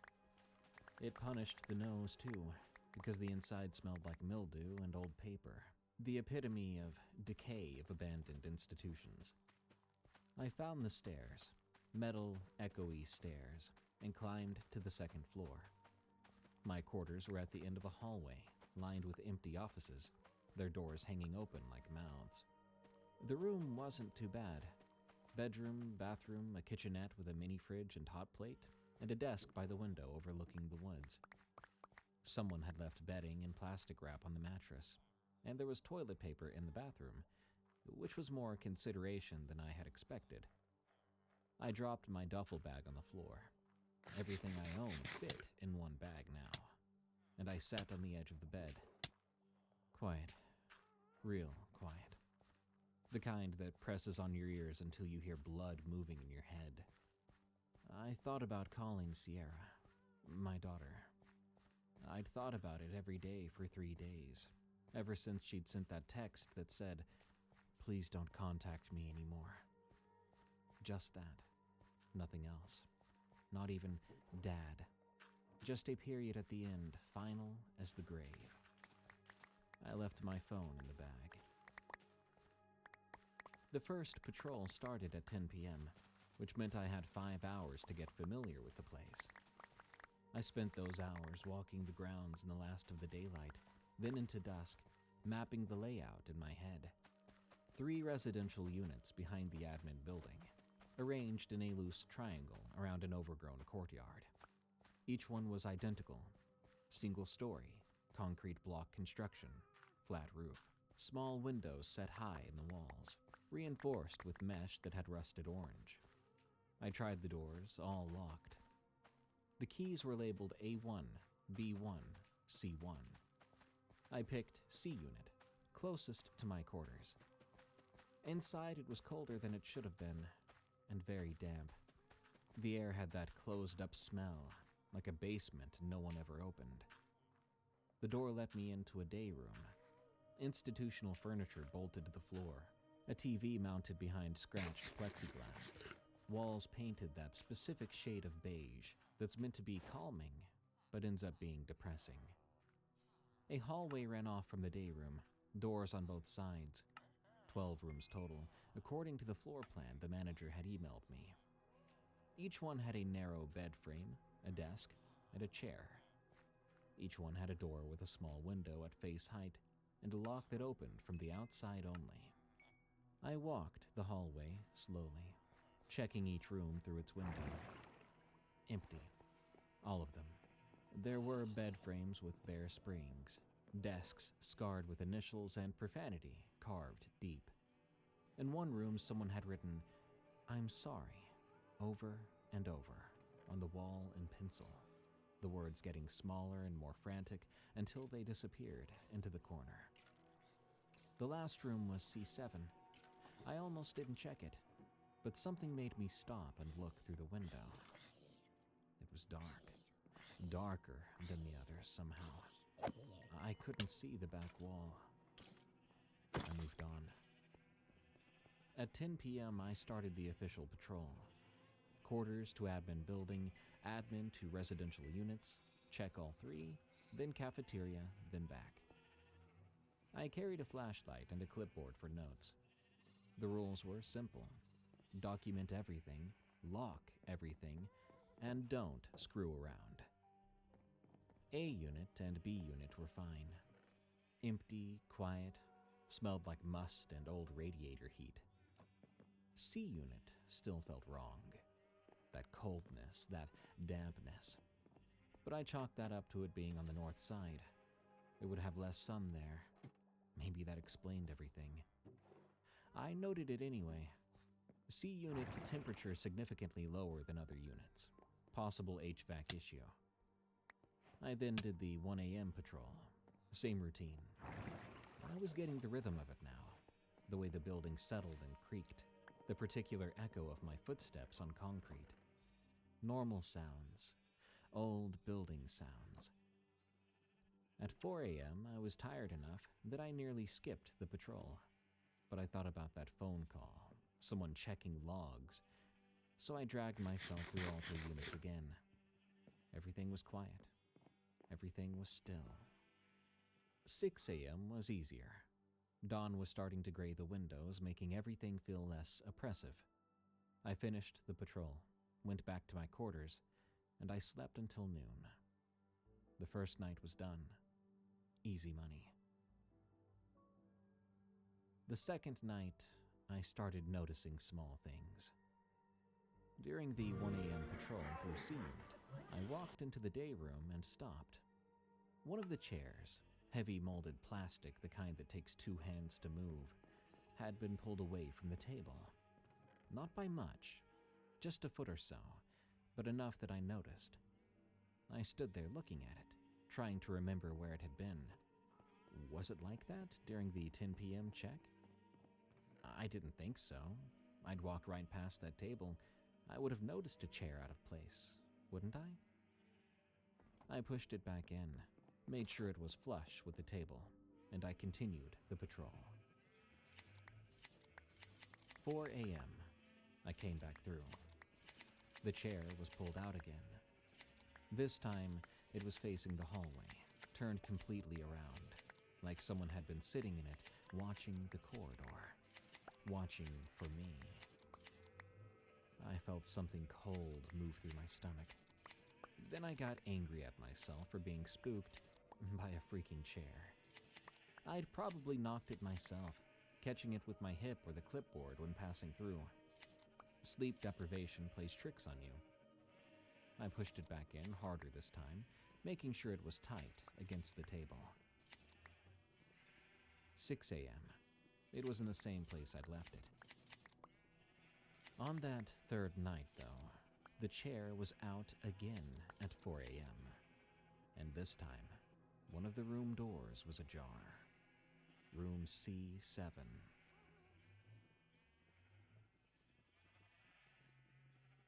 I stopped in the hallway, flashlight beam fixed on the dark gap. The door was open maybe 6 inches. I could see nothing inside, just blackness deeper than the beam could penetrate. I had all the keys. I'd locked every door during the 10 p.m. patrol. I was sure of it. Wasn't I? I approached slowly, that cold feeling back in my gut. The door was solid steel, institutional grade, with a lock that only opened from the outside. There was no way it could have opened on its own. I pulled it wider and swept my light through the room.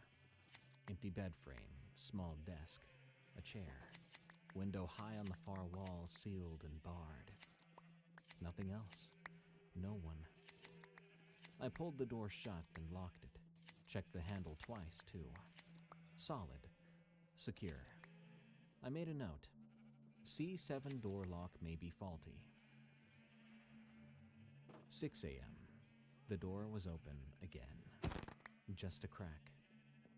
I stood there in the hallway, dawn light starting to peek through the windows, and I felt something I hadn't felt in years. Real fear.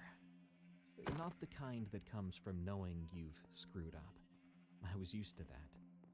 The kind that comes from knowing something is wrong and you can't explain it. I closed the door, locked it, and I went back to my quarters, but I didn't sleep. The fourth night, 2 a.m., I found footprints. I was walking down the C-Unit hallway when I heard it, the slow, rhythmic drip of water. I followed the sound to C7. The floor in front of the door was wet. Not just damp, but wet, puddles of water, and leading away from them were small, barefoot, child-sized footprints. I stood there, my flashlight now shaking in my hand, and I followed the prints with the beam. They led out of C-Unit, across the courtyard, and into the admin building. I followed them like a man in a dream, my own footsteps silent behind me.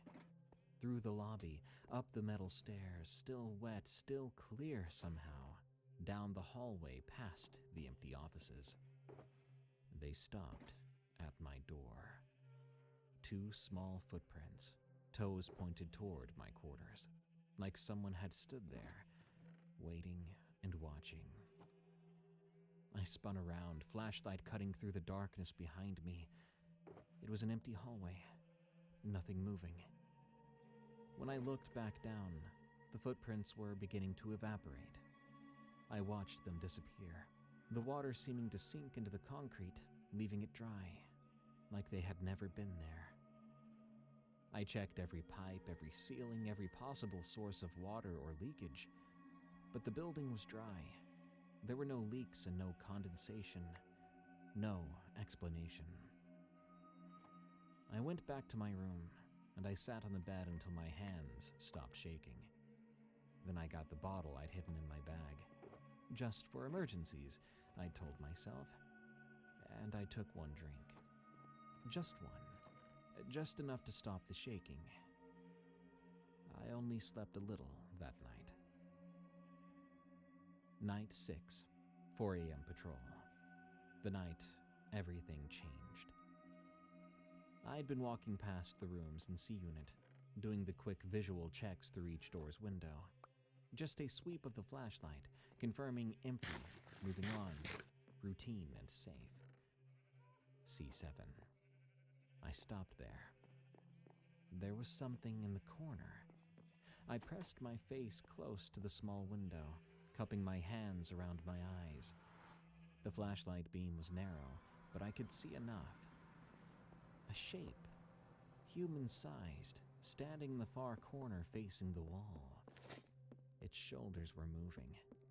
Up, down, up, down. They were breathing. "Hey!" My voice sounded too loud in the quiet hallway. "You need to leave. This is private property." The shape didn't move, and it didn't turn, but it did keep breathing. I tried the door. It was locked. "I'm gonna call the police if you don't say something." Still nothing. Just that steady breathing, shoulders rising and falling. I ran back to my quarters, grabbing the master key for C-Unit rooms. There was a separate one for the individual cells, heavier and much older. 3 minutes, maybe less. I was fast. I ran back, key ready, breathing hard. I unlocked C7 and shoved the door open, then pointed my flashlight up. Empty. Completely empty. Bed frame, desk, chair, but nothing else. No one else. But there was nowhere to hide. The window was sealed. The room was concrete on all sides, and the door was locked. Impossible. I stepped inside, sweeping every corner with the light. There was nothing. My breathing was coming faster now, panic rising. I'd seen something. I knew I had. I turned to leave. The door swung shut in front of me. The lock on the other side clicked. I lunged for the handle, keys in my hand, but the handle would not turn. I twisted it, yanked it, and then the lights went out. I was in complete darkness. But I heard breathing.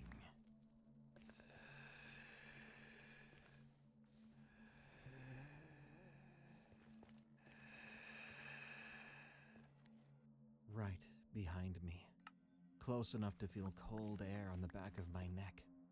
The smell hit me. Standing water, rot, something organic or wrong. I spun around, slamming my back against the door, fumbling for my flashlight. It slipped from my fingers, and I heard it hit the concrete and roll away. The breathing was right in front of my face now, only inches away. I could feel it on my skin, cold, damp. I tried the door handle again, yanking it in pure animal panic, but it didn't give. It was solid and locked. I closed my eyes as the breathing got closer.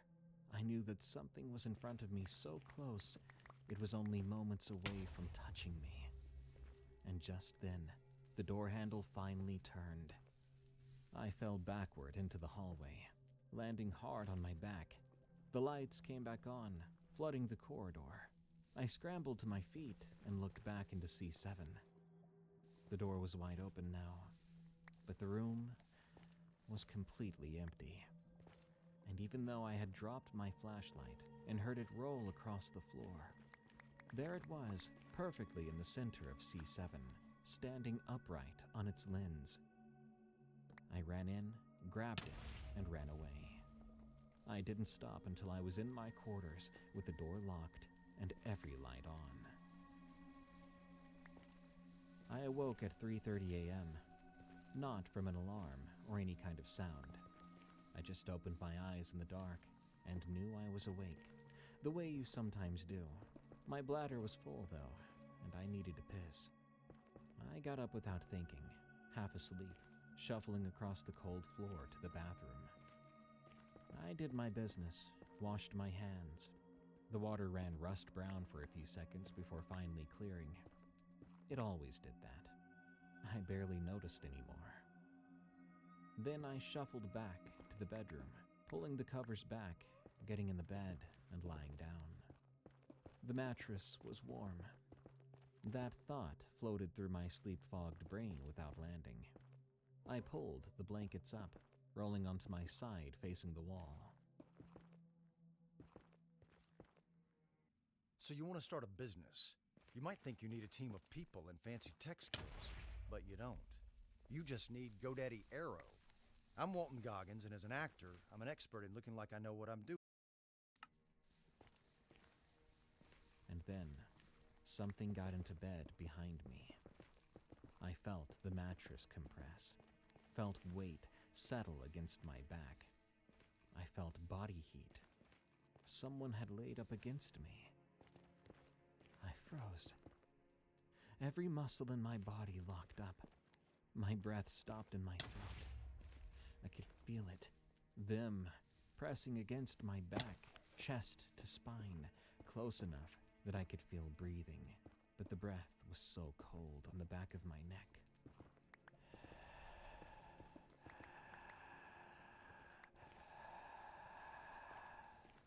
My mind was screaming at me to move, to turn around and run, but my body wouldn't respond.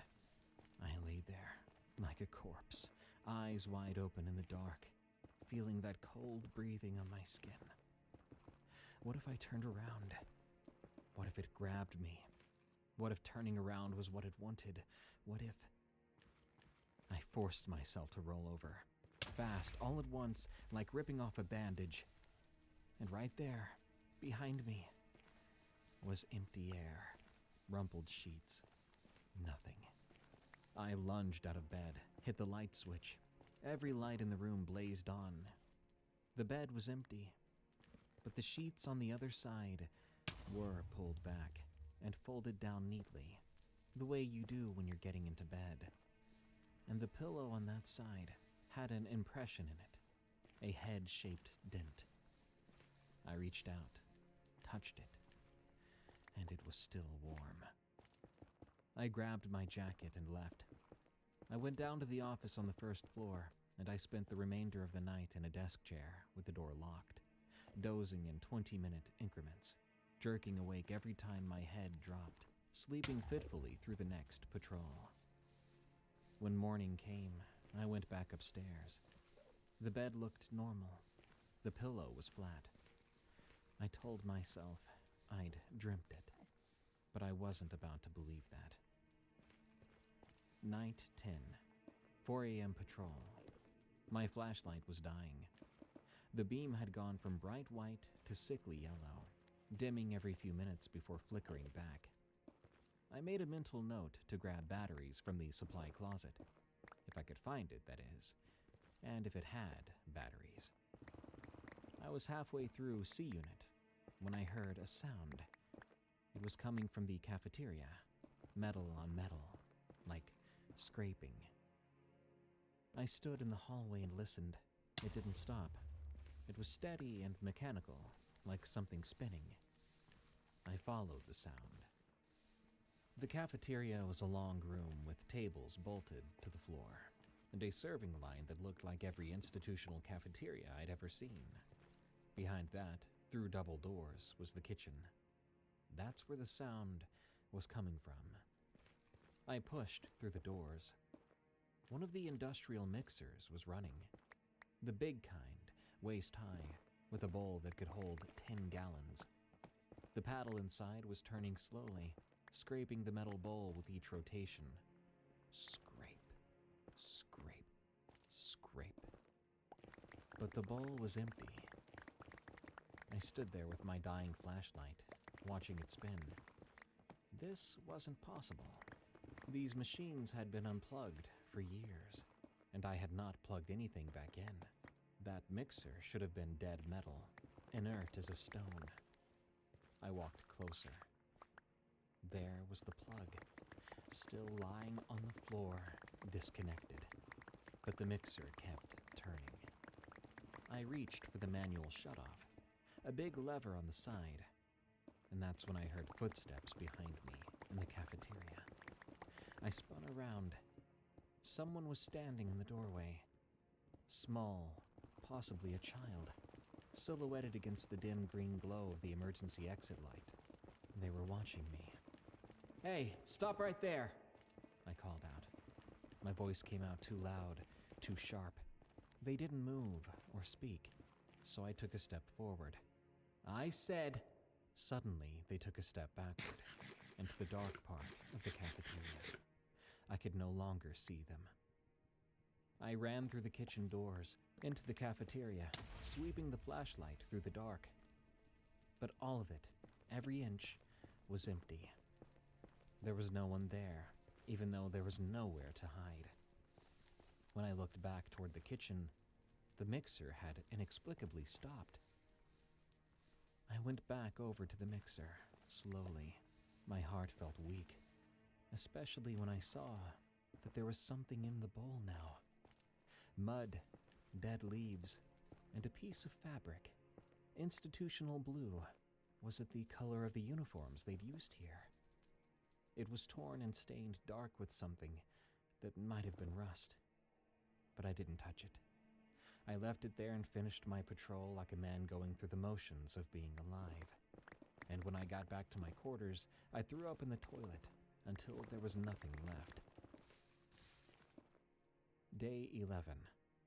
I couldn't take it anymore. I needed to understand, needed to know what this place was. What happened here? What was harassing me, and why wouldn't it leave me alone?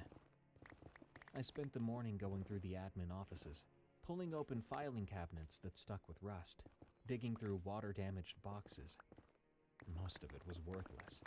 Old requisition forms and cafeteria menus, some disciplinary reports for staff smoking in prohibited areas. But then, I found the floor plans. Basement level. I'd assumed the buildings were single-story, but there it was on the yellowed paper. There was a basement under the admin building. 3 rooms, labeled Isolation 1, 2, 3. Timeout rooms. Solitary. Where they put the violent ones. I found the basement access behind a locked door near the maintenance closet. The key was on my ring. B-BSMT, stamped in faded letters. If I had looked through my key ring, I would have noticed that sooner. The door opened on stairs leading down into darkness. That standing water smell came back, hitting me in the face, with that organic wrongness I'd smelled before. I descended carefully. My good flashlight, I'd found batteries, cutting a white beam through the black. The temperature seemed to drop with every step. When I made it to the bottom, my feet splashed. The basement was flooded. There was 4, maybe 5 inches of black water covering the concrete floor. It looked thick and oily. There were things floating in it that I did not want to examine. I found 3 doors, heavy steel locks, small windows at eye level. 2 of them were open, standing ajar in the water. I peered into them. They were empty rooms with water-stained walls, but nothing else. The 3rd door, Isolation 3. I walked over and turned the handle. It opened, though not easily due to the water. When I pried it open enough to look inside, I saw the inside of the door was covered in scratch marks. Deep gouges in metal, dozens of them, concentrated around the lock and handle, like something had tried to claw its way out from the inside. I took a step in, my feet making small splashes in the water. That's when I heard splashing behind me. I spun around, pointing my flashlight. The water was moving, disturbed and rippling outward from a point I couldn't see. Something was in there with me. The splashing got faster, closer. I swept my light across the surface, but found nothing. Just more black water being churned, heading straight for me. As I turned to escape, my feet slipped in the water, and I nearly went down, catching myself on the wall. The splashing was right behind me now. Fast, too fast. Then, something grabbed me by the ankle. Cold and impossibly strong. A hand, a grip like a vice, pulling me down. I went face first into the black water. It was in my mouth, my nose. I could taste metal and rot. I kicked hard and panicked, and I felt my shoe connect with something solid, and the grip released. I scrambled up the stairs on my hands and knees, animal panic driving me. I refused to look back, not thinking, just moving. I hit the door, slammed it shut, and turned the lock. In a second, I heard pounding from the other side. Boom, boom, boom. Angry fists hitting metal. This went on for 15 minutes, all while I sat on the opposite wall, soaking wet, shaking, and listening. Eventually, it finally stopped. Later, still soaking wet, I found an old incident report in one of the filing cabinets. 1987, an inmate named Howell, age 14, had been found dead in the basement drainage system after being reported missing for 6 months. The body was extremely difficult to identify due to how much it had decomposed. The cause of the initial death was never determined. However, the report did not say what he had done to end up in isolation, and it didn't say why no one found him for half a year. Are you the kind of person who knows things? Things like you can get a domain from Squarespace, not just a website? Well, now you are that person, because now you definitely know you can get a domain from Squarespace. Something like whisperingbloom.com for your silent retreat, or whisperingboom.com. Nights 12, 13, and 14, things got worse. Scraping sounds in the walls of my quarters, and a pattern, always sounding like fingernails on concrete. These sounds would move from corner to corner, circling the room while I lay rigid in bed. I could hear footsteps pacing the hallway outside my door, back and forth, never stopping and never slowing down. One time, I watched the door handle turn slowly. Someone was testing the lock. I kept it locked now, always, but I could hear the mechanism clicking, metal on metal. Someone, something, trying to get in. On night 14, I made a mistake. I had been so exhausted, so strung out on sleeplessness and fear, that I stumbled to bed after the 6 a.m. patrol and just passed out without checking the lock. I woke up at noon. My door was wide open. I sat up slowly, my heart in my throat.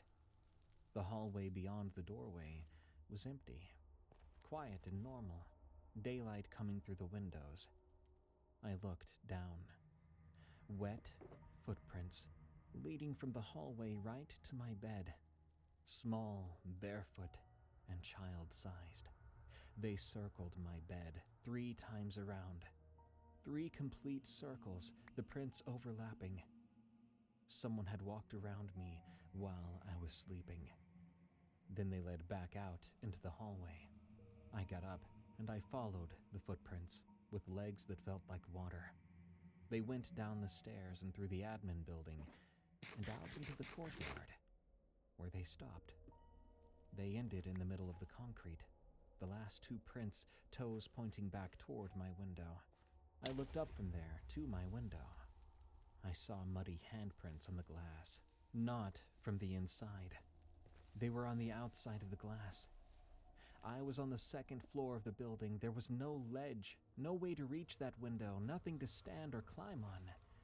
But there they were, 5 fingers on each of 2 hands, pressed against the glass, like something had been hanging there, looking in while I slept. I tried to leave that afternoon. I got as far as getting into my car and turning the key. But nothing happened. The battery was dead, completely drained, even though I'd driven it 2 weeks ago with no problems. I called the supervisor, leaving a message about equipment issues, car trouble, needing someone to check on the site. but no one returned my call. I tried again the next day, and the next, but I didn't get a response. It really hit me then. I'd been there for 2 weeks and no one had checked on me. Nobody had called. I know the phone worked. I could hear a dial tone on it, but it only went to voicemail. My cell phone had one bar if I stood in exactly the right spot in the courtyard, and even then, it dropped every call. I was isolated, truly completely isolated, and whatever was in this place knew it. That night, during the 10 p.m. patrol, I found something new in C7. Written on the wall in something dark and wet, the words, "Don't leave." I stood there reading it until my flashlight started to dim, and when I turned to go, I heard the breathing behind me again, but I didn't look back. I stopped doing the patrols, right? By night 15, I was just going through the motions, walking the routes with my eyes half closed, not looking too hard at anything, not checking the rooms, not documenting, just moving through the buildings like a ghost myself, counting down the hours until dawn. I'd even stopped trying to call the supervisor. It was pointless if no one ever called back. No one ever showed up. It felt like they wanted me here like this, as if this was the plan the whole long, to strand me here under the guise of employment and pay me to witness. Night 16. I started the patrols back up, just the ones I felt like doing. It helped to keep me from going crazy, like everything was still normal.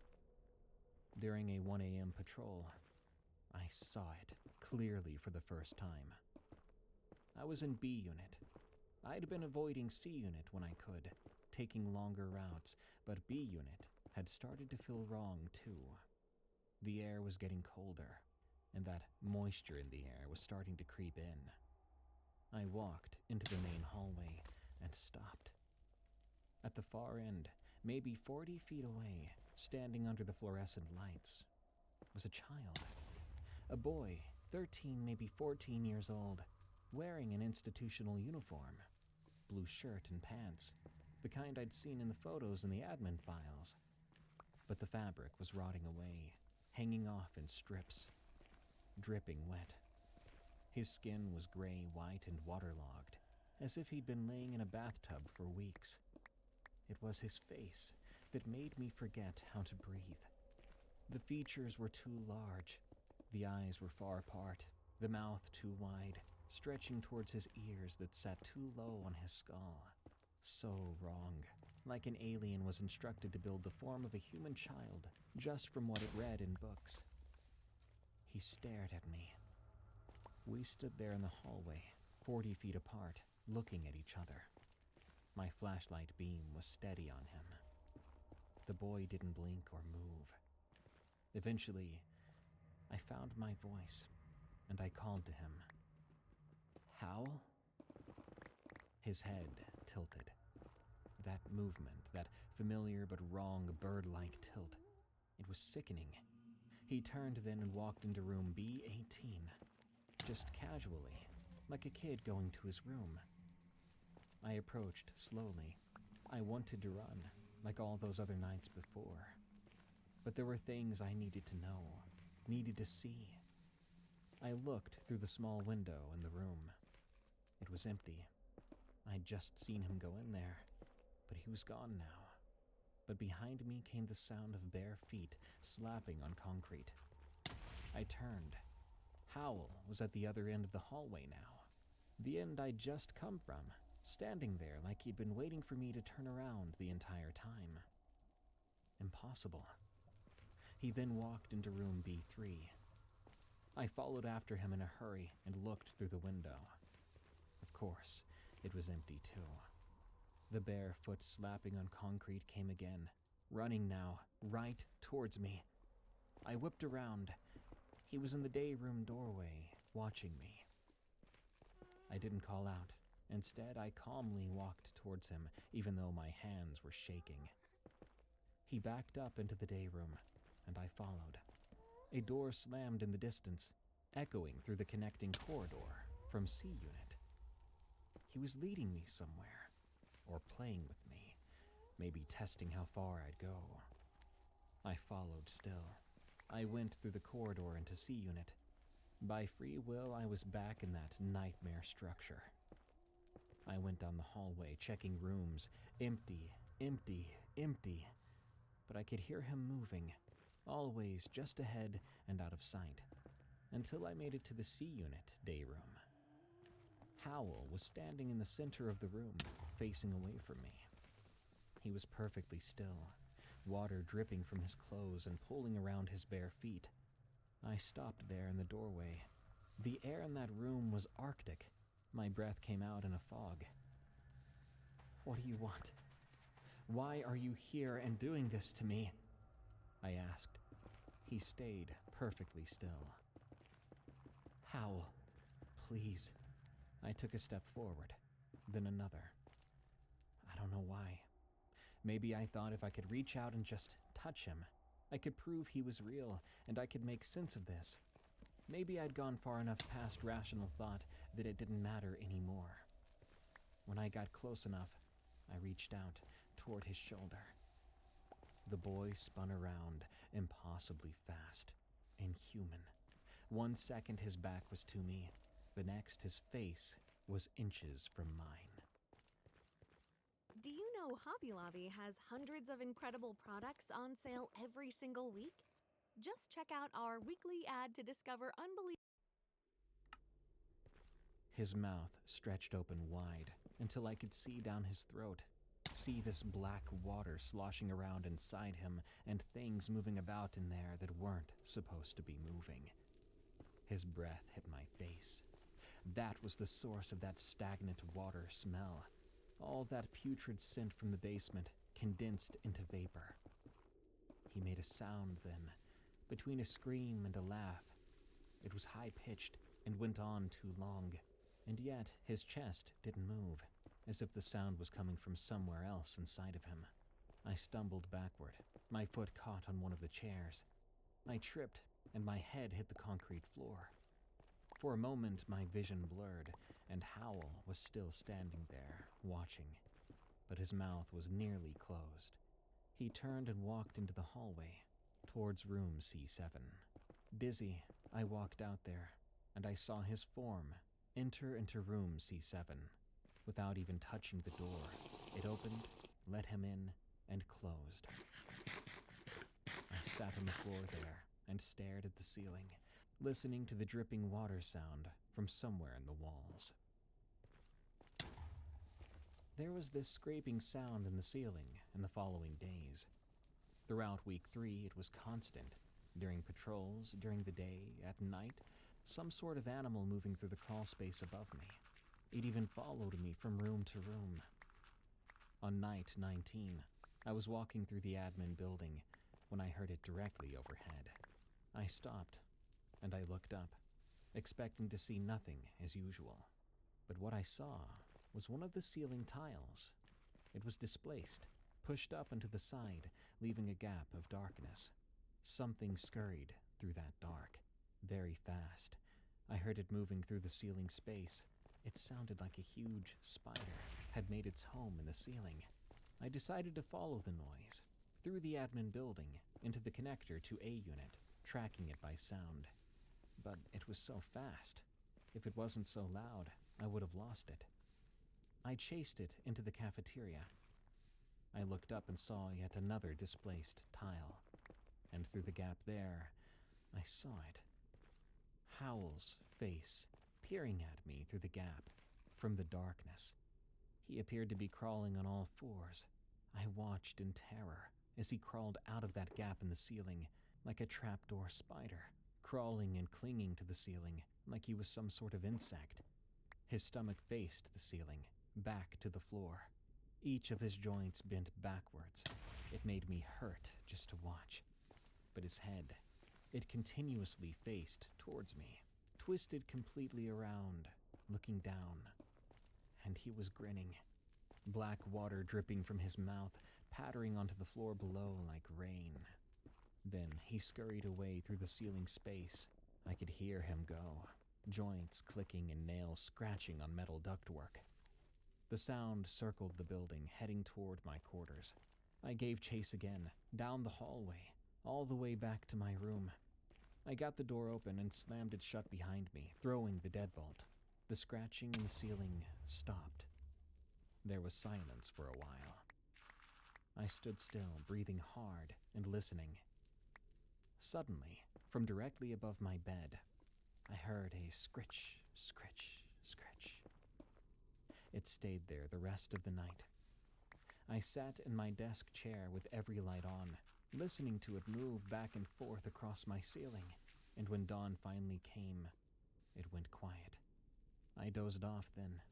I'm not sure how long I was out, but when I came to, the ceiling tile above my bed had been moved. There was a wet handprint on it. Day 20. I tried to leave again. I had to this time, not out of fear, but because of desperation. I had no food left. My car still would not start. I tried jumping it with the emergency kit, but nothing. I thought maybe I could walk out, just walk along the road until someone saw me, or until I made it to town, whichever came first. I made it to the edge of the parking lot, because then I saw the figure at the tree line. 50 yards away from me, motionless in the pine trees.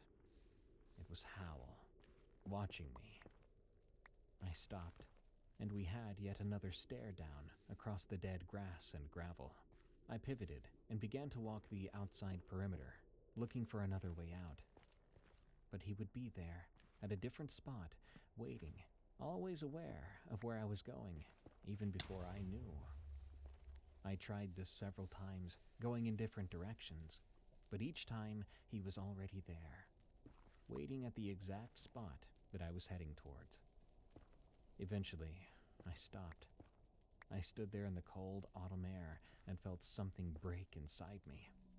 When I looked up at my quarters window on the second floor, there was Howl standing at the glass, looking down at me and smiling.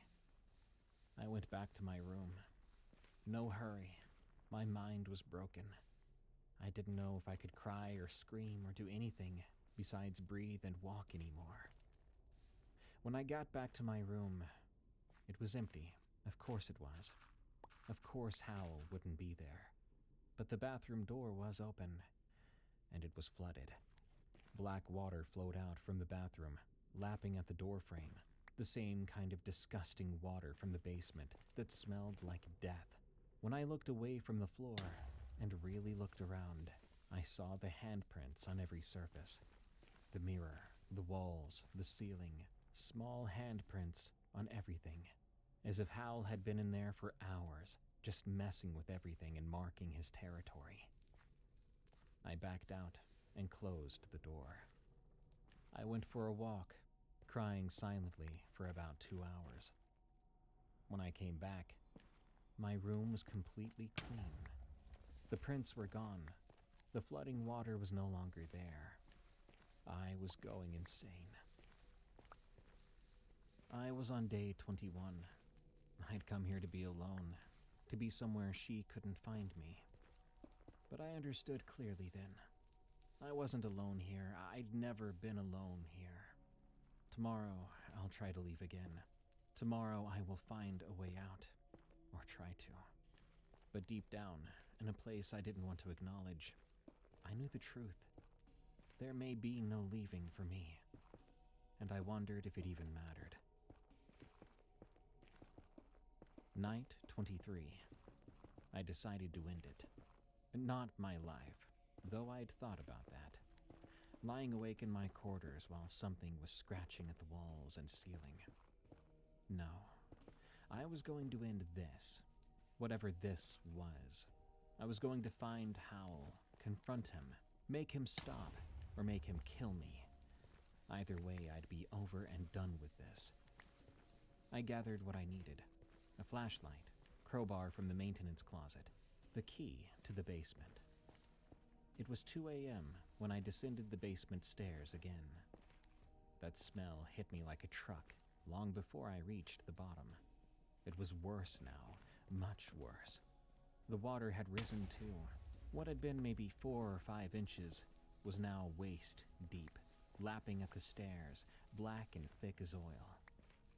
I waded in. The cold was immediate and shocking, driving the air from my lungs.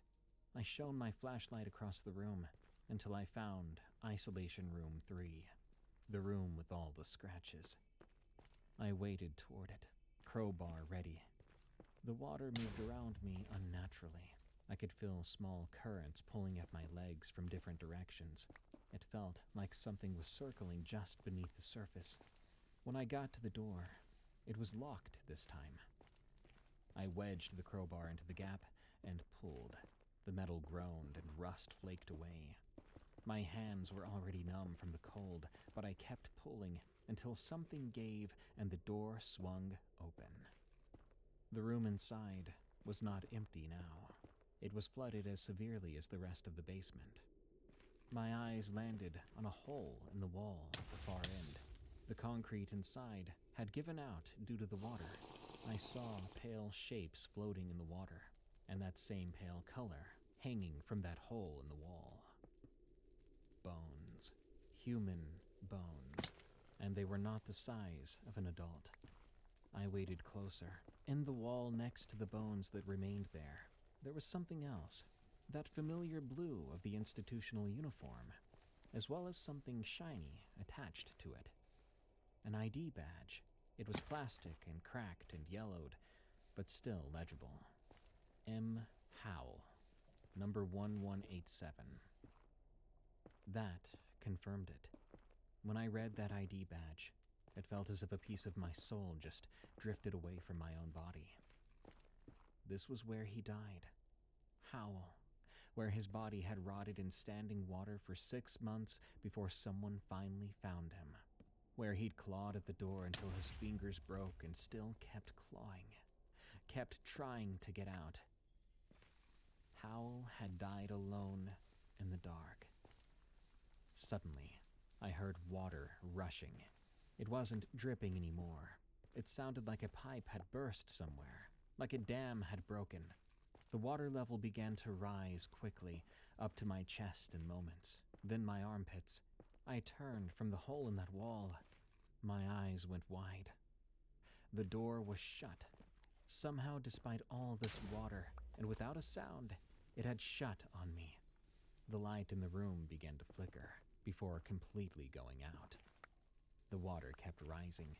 It was to my shoulders now. I had to tilt my head back to keep my mouth above the surface. An emergency light from somewhere above the door outside flickered on, casting a sickly green glow through the window, just enough to see that Howell was in the room with me.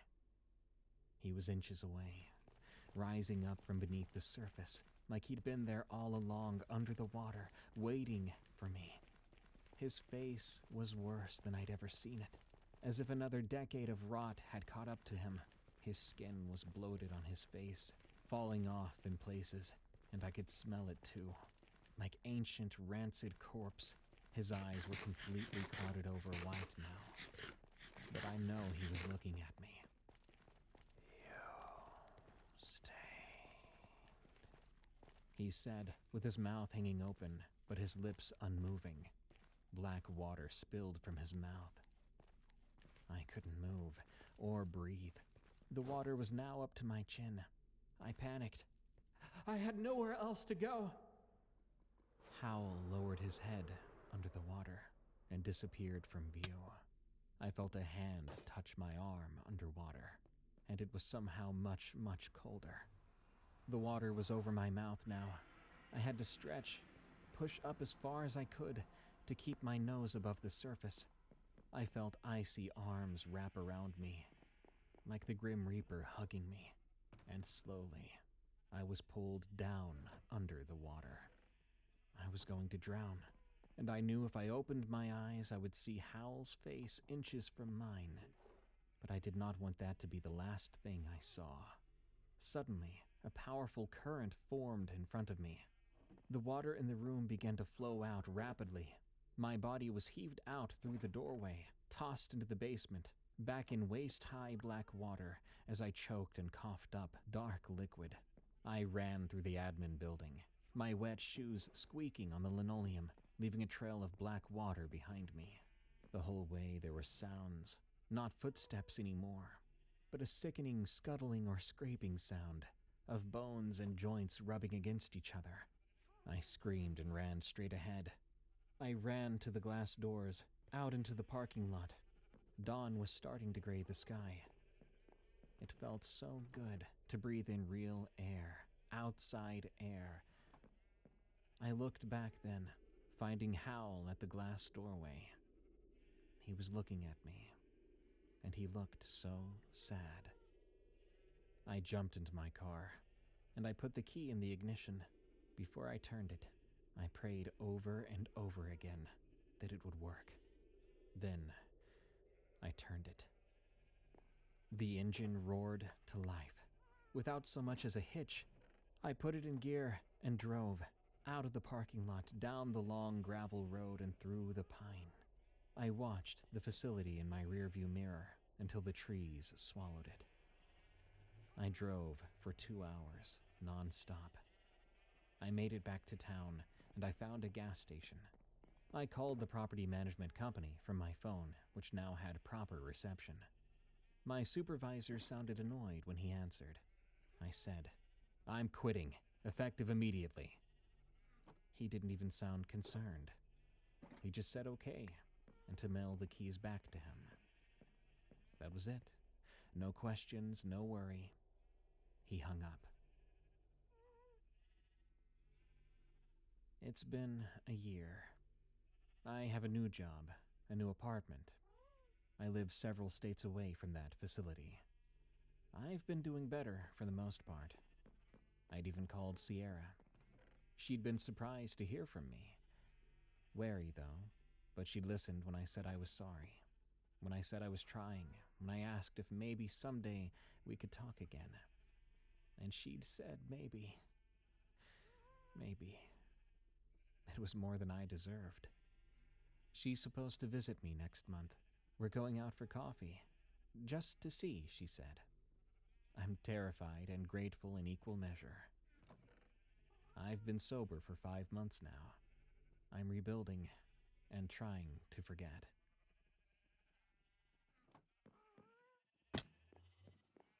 You only have one life to live, and some lives get cut short too soon.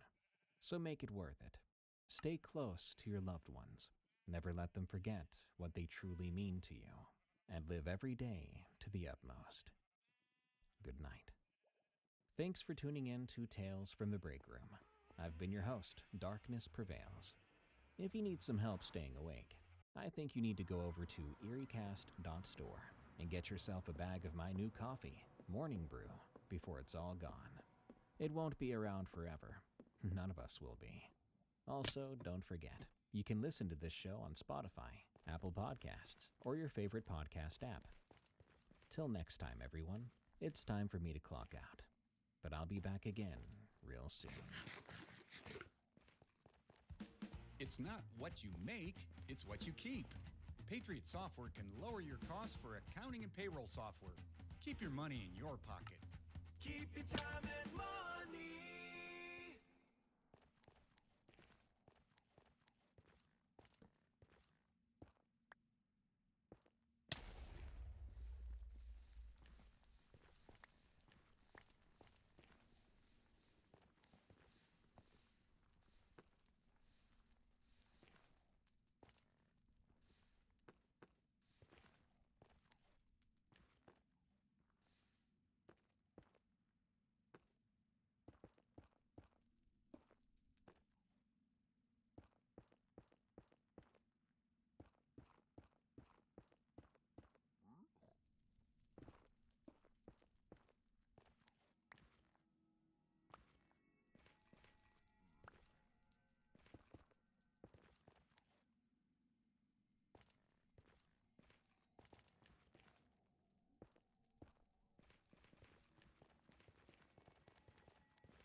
Nearly home. Who done it? We're looking for a house closer to everything, but we don't know where to start.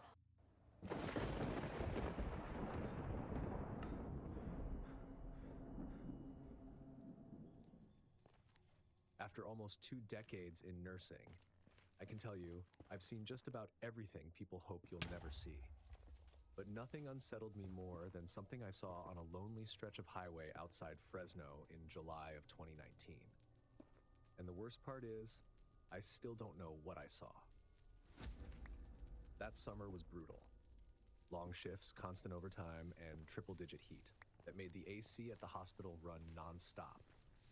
My mom had been in Bakersfield for a procedure, and I had gone to stay with her for a few days to help out. By the time I left to drive back to Fresno, it was already pushing past 11 at night. I didn't mind the drive. The highway at night is usually calming.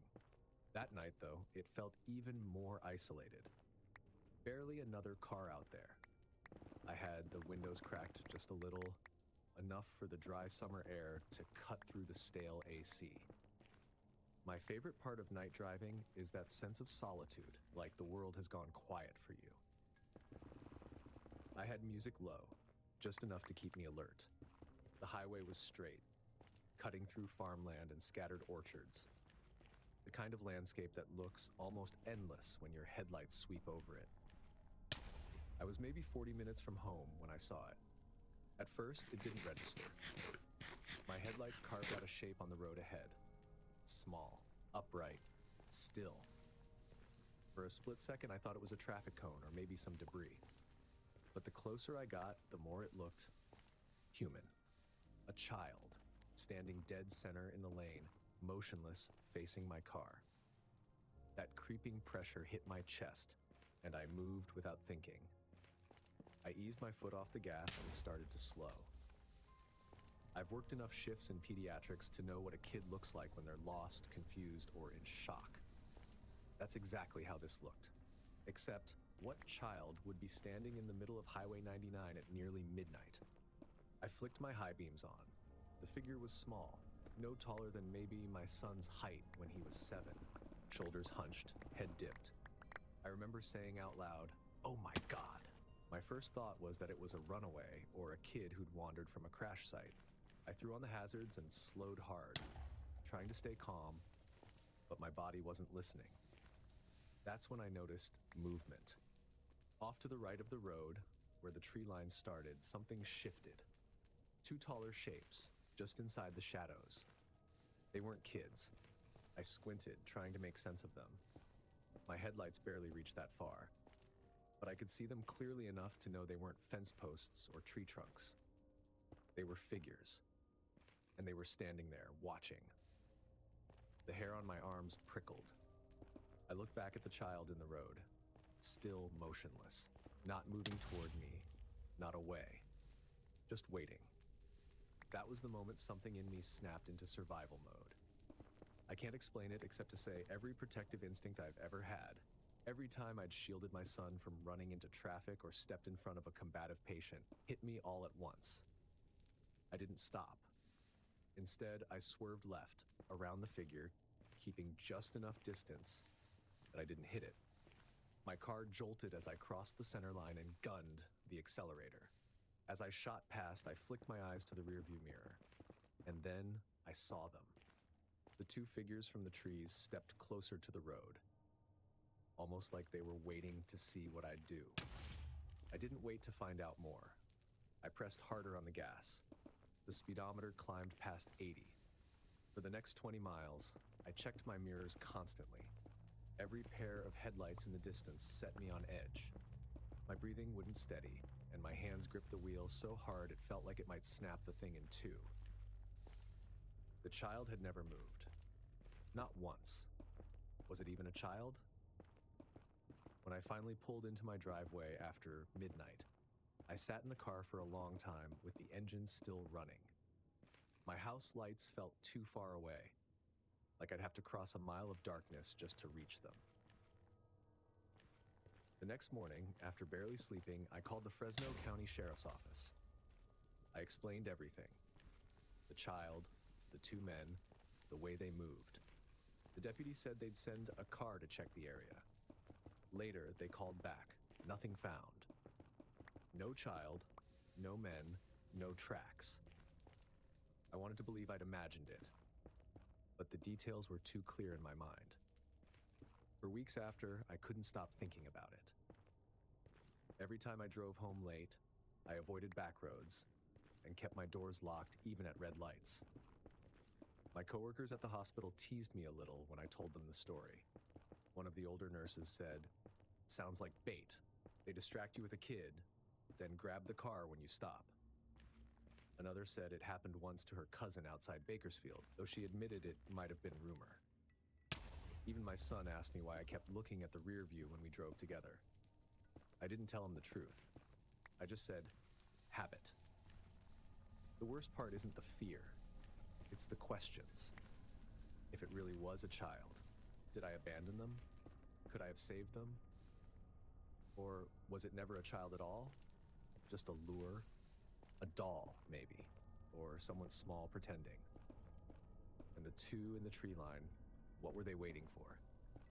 To this day, I don't know. But I do know this. I will never, ever stop on a dark highway again.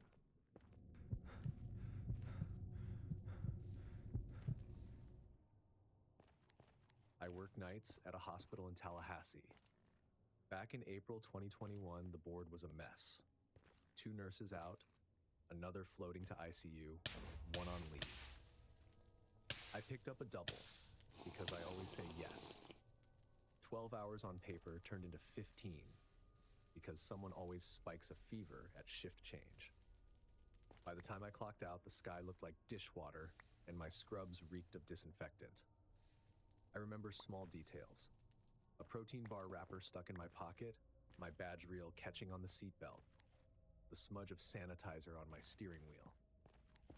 My phone sat at 6%, barely hanging on the charger. I cranked the AC low and enjoyed the hour after a night shift where the city feels muted, like someone turned down the volume. Half a mile later, the gas light blinked. I argued with it out loud, then pulled into a mid-sized station off Appalachia Parkway.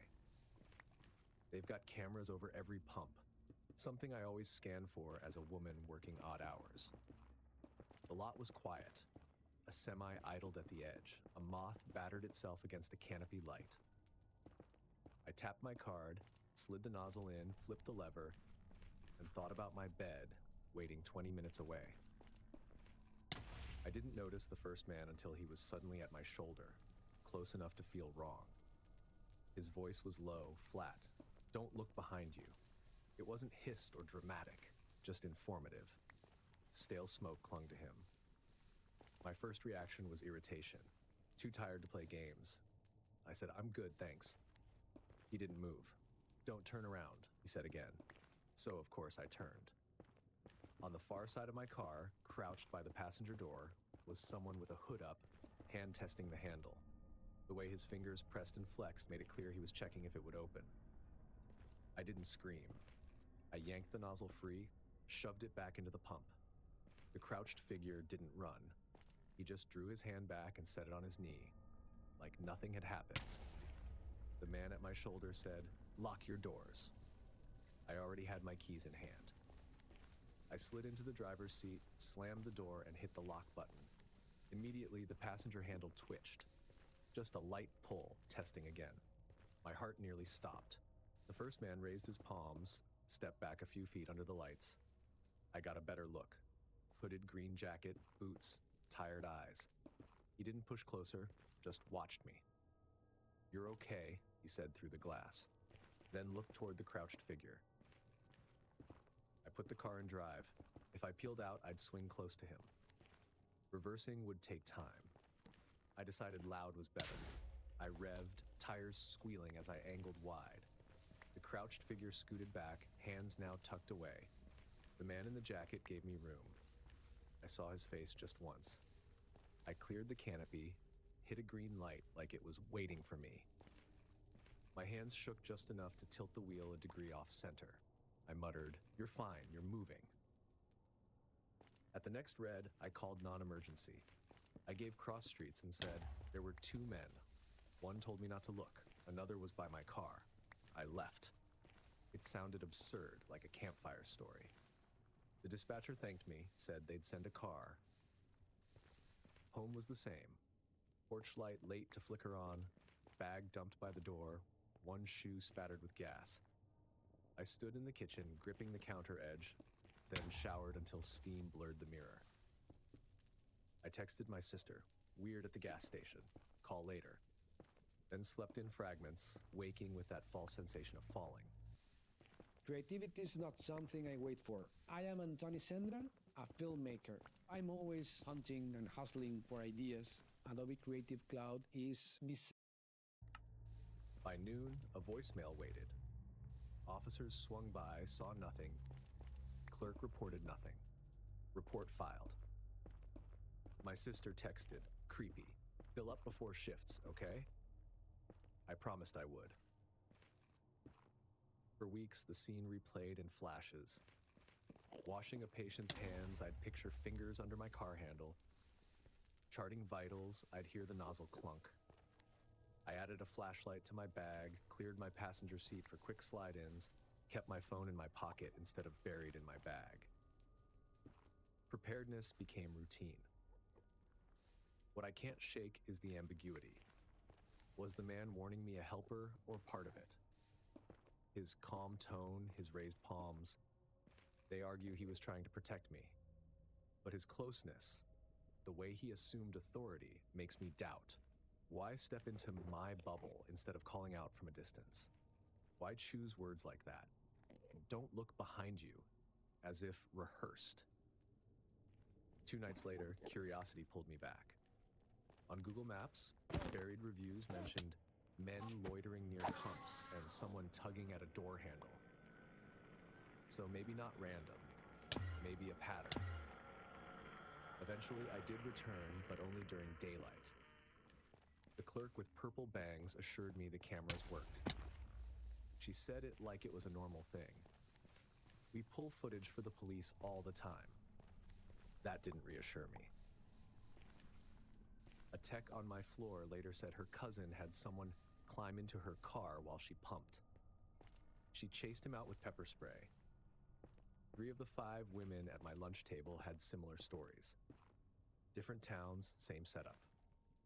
That's when I realized what happened wasn't rare. It was just my turn. I didn't file a full statement. Nothing happened. No theft, no assault. Just a warning, a crouched figure, and a handle twitch. But in my head, it keeps echoing. The stillness of that crouch, the certainty that he could make me doubt what I saw. And the other man, maybe accomplice, maybe rescuer, I'll never know. Now I fill up before shifts, pick busy stations, stand with my back against my car, never the lane. I keep the dome light off so my car isn't lit like a stage. I remind myself, preparedness isn't paranoia, it's survival. And still, sometimes at dawn, driving past that same station, I picture him, the man in the green jacket, under the lights, telling the next tired woman, "Don't look behind you." I just hope she hears it in time.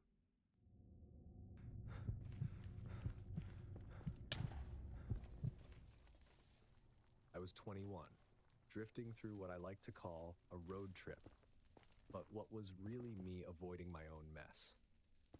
I'd dropped out of college that fall, telling everyone different stories. My mom got the figuring myself out version. My buddies got I'm seeing the country. The truth was simpler. I didn't know what to do next. So I got on the highway and stayed there. It was November 2020, the tail end of pandemic lockdowns. The highways weren't empty, but they felt quieter than normal. I slept in cheap motels when I felt like I could trust them, but plenty of nights it was just me and the backseat of my car. Snacks from gas stations, energy shots, and some fast food bags. That was my life. That night I was outside Dayton, Ohio, tired but wired on caffeine, the gauge edging toward empty. I took the next exit with a glowing gas sign, following it down a service road. The station sat behind a closed diner and a strip mall with more empty windows than lit ones. 2 pumps under a canopy. There were 3 cars in the lot. A pickup idling at the far pump, a white sedan near the side of the building, and a beat-up coupe parked by the dumpsters. The guy in the pickup scrolled his phone. The sedan had 2 men leaning against it, one smoking, one staring at his shoes. Nothing unusual enough to trigger alarms, just people in a low-lit parking lot.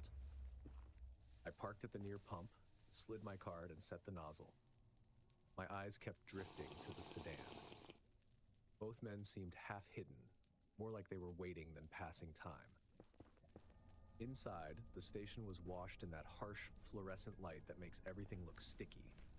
Plexiglass at the counter, "Please wear a mask" signs taped everywhere.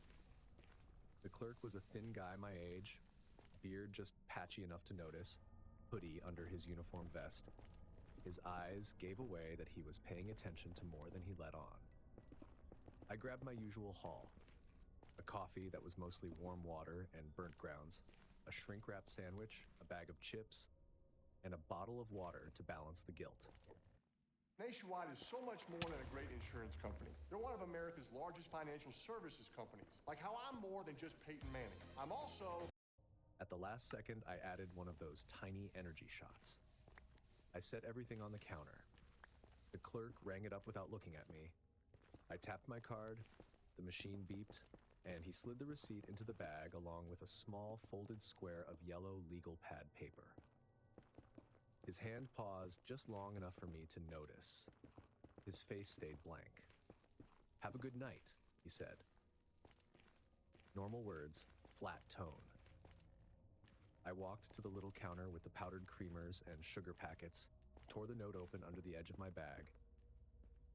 10 words. "Don't go back to your car. They're waiting." At first, my brain rejected it. People don't slip warning notes to strangers. This was paranoia. But then I looked through the glass. The 2 guys had moved.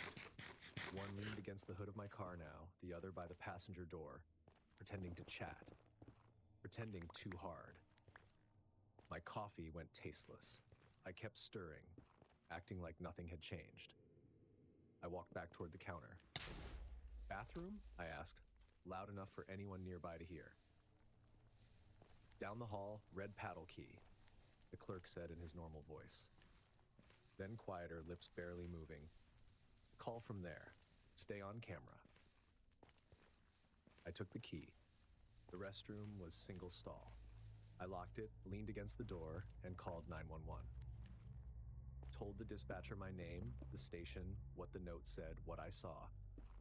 She asked if I was safe. I said yes. She said officers were 2 minutes out. 2 minutes feels like forever when you're counting breaths. When I came back, the clerk was bagging cigarettes for a woman in a heavy coat. He didn't look at me. Didn't break character. Out the window, my car sat there unlocked. But the 2 men were still near it. One smoking, one just watching. The pickup at the other pump had left, which made the lot feel emptier, too exposed. I pretended to browse the jerky, buying time. My hands wanted to shake, but I kept them still. The clerk looked at me once, then back to wiping down the card machine. That ordinary motion was the only thing tethering me. Finally, headlights swept the lot. A cruiser rolled in slow, flashers pulsing. Another followed. The 2 men straightened. For a beat, I thought they'd just get in the sedan and drive. Instead, they walked toward the dark gap by the dumpsters and vanished into the tree line. The officers came inside, asked questions, took notes. One went out with a flashlight and found shoe prints near my car door, smudges under the handle. Nothing else. I gave my statement. The clerk gave his. When the officer asked if he recognized the men, the clerk said, "Hard to swear to faces these days." His tone was tired, but I caught what he really meant. This wasn't the first time. Eventually, they let me go. The clerk didn't ask for thanks, but I gave it anyway. He just nodded and said, "Watch your exits. If it feels wrong, it is. That line has stuck with me ever since. I drove off with the officers watching. The highway carried me out of Dayton, but my eyes flicked to the mirrors for the next 100 miles. For months afterward, I carried that little yellow note in my wallet. Not as a trophy, more like a map marker. Here you could have gone missing. Here you didn't.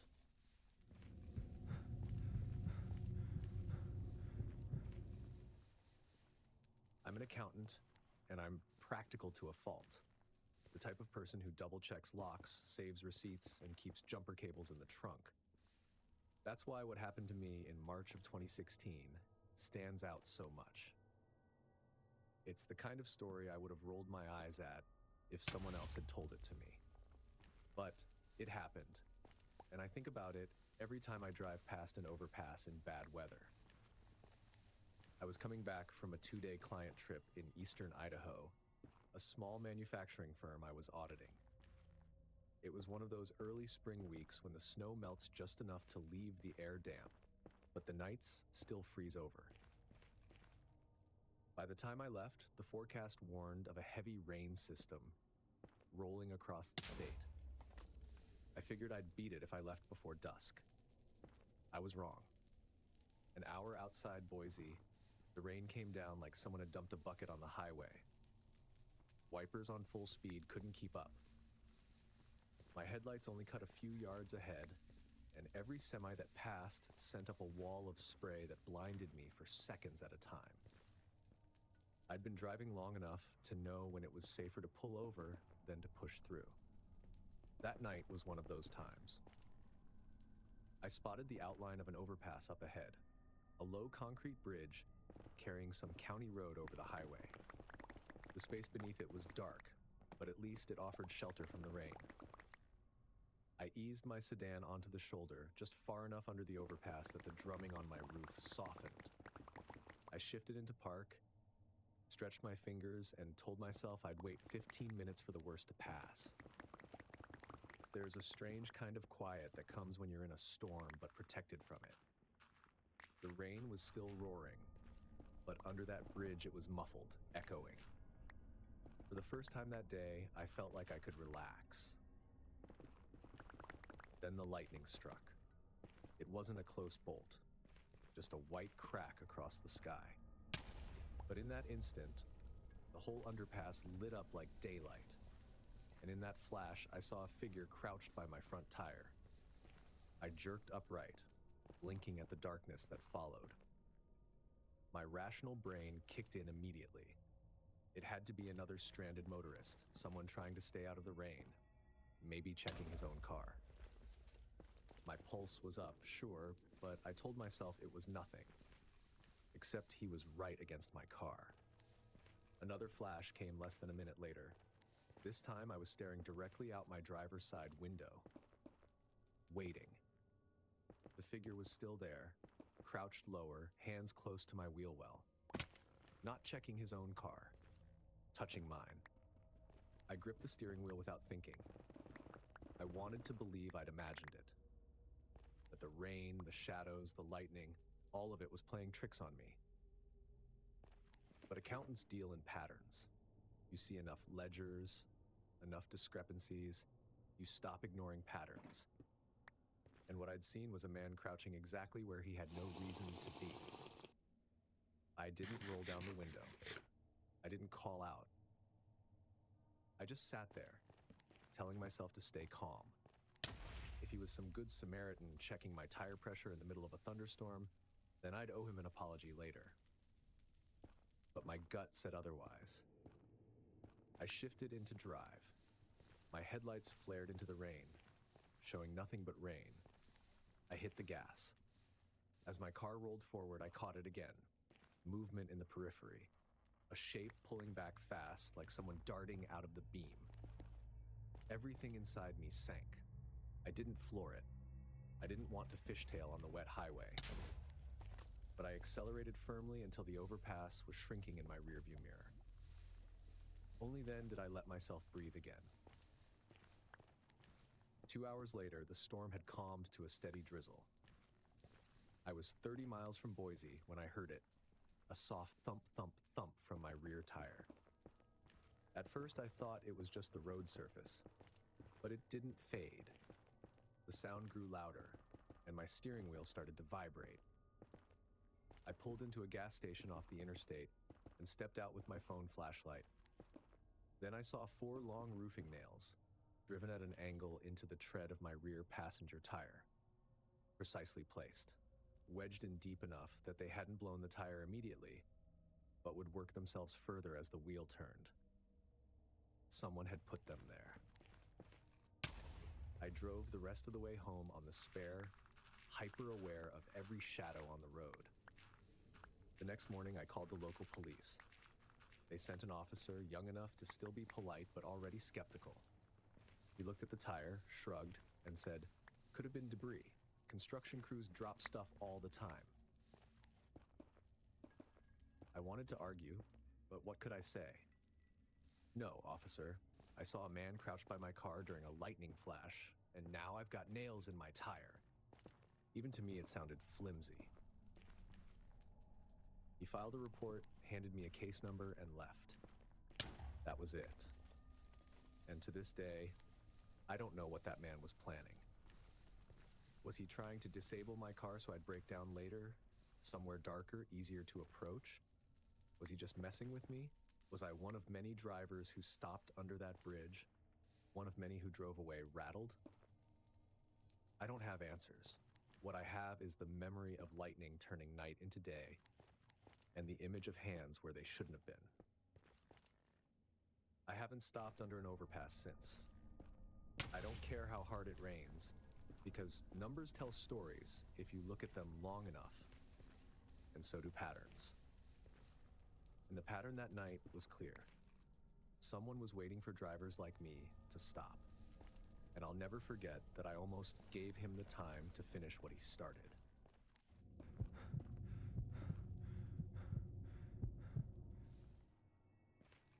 I'm 27 now, but this happened back in 2018 when I was living out of a van with my band.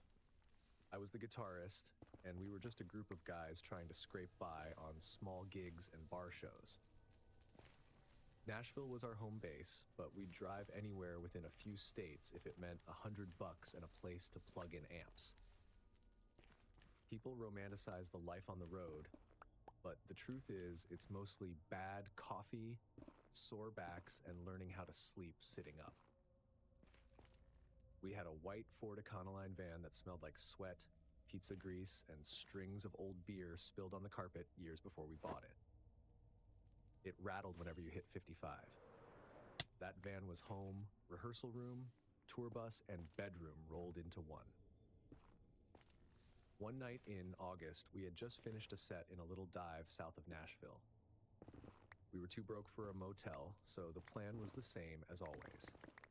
Find a rest area, crash a few hours, then hit the road before the sun came up. It was humid, sticky in that Tennessee way, where even after midnight, the air feels like soup. We pulled into a rest stop off the interstate around 1:30 a.m. It wasn't empty. 2 semis were idling near the far end, their diesel engines humming like beasts at rest. A couple vending machines glowed by the bathrooms, throwing weak light across the lot. Not dangerous looking, not inviting either. Just one of those anonymous stops where you feel invisible until you're not. We parked under the single lamppost that worked, figuring the light would make us safer. That was our rule. Always park near light. The van's back benches folded down into a makeshift bed. I climbed in with 2 others, while the drummer stretched out across the front seats, his hoodie pulled over his face. We laughed a little, talked about how half the crowd that night was too drunk to notice our mistakes. The bassist passed around a bag of chips, and someone joked about the van being haunted by tour ghosts. It was just noise to cover the fact that we were all bone tired. One by one, voices died out. I don't know what woke me. Could have been the stillness, or maybe the fact that even in sleep, my brain registered something wrong. I opened my eyes, and for a second I thought it was just a dream. Then I heard a rattle. It was the unmistakable sound of someone trying the van's back door handle. Not a single tug and done. It was like they expected it to open if they kept trying. At first I thought maybe one of the guys had gotten out to piss and was messing with us on the way back in. I whispered, "Knock it off." But everyone in the van stirred at the same time, groggy, confused. Nobody had moved. The rattling continued. I sat up slowly, trying not to sound scared. "Who's back there?" No answer. Just the same metallic jolt as the handle jumped in its socket. I'd always imagined that if something like this happened, the intruder would bolt the moment you made noise. That's not what happened. Whoever was outside didn't scare easily. My shout didn't change a thing. The handle kept jerking, like someone was determined to get in. The van suddenly felt way too small. 4 grown men crammed together, pretending we weren't listening to a stranger trying to break through thin metal a foot away. Our drummer muttered a string of swears from the front seat, half asleep and scared. The bassist whispered, "Just start the engine." But the keys were in the cup holder near the door closest to the rattling. None of us wanted to move. I banged the side wall with my fist and yelled louder, "Get the hell out of here!" Still nothing. The rattling just kept up. That patience was the worst part. If it had been frantic, desperate, maybe I could have chalked it up to some drunk guy or junkie. But this was different. It was controlled. Whoever it was, they were willing to stand there in the dark, testing our nerves as much as the lock. Minutes stretched. I kept looking at the faint light coming through the windshield, praying to see headlights. And then, like someone upstairs finally threw us a bone, a car pulled into the lot. Its headlights swept across the back of our van. For a split second, shadows moved. Someone tall, stepping back. By the time the beams moved on, the handle went still. None of us dared to check the window.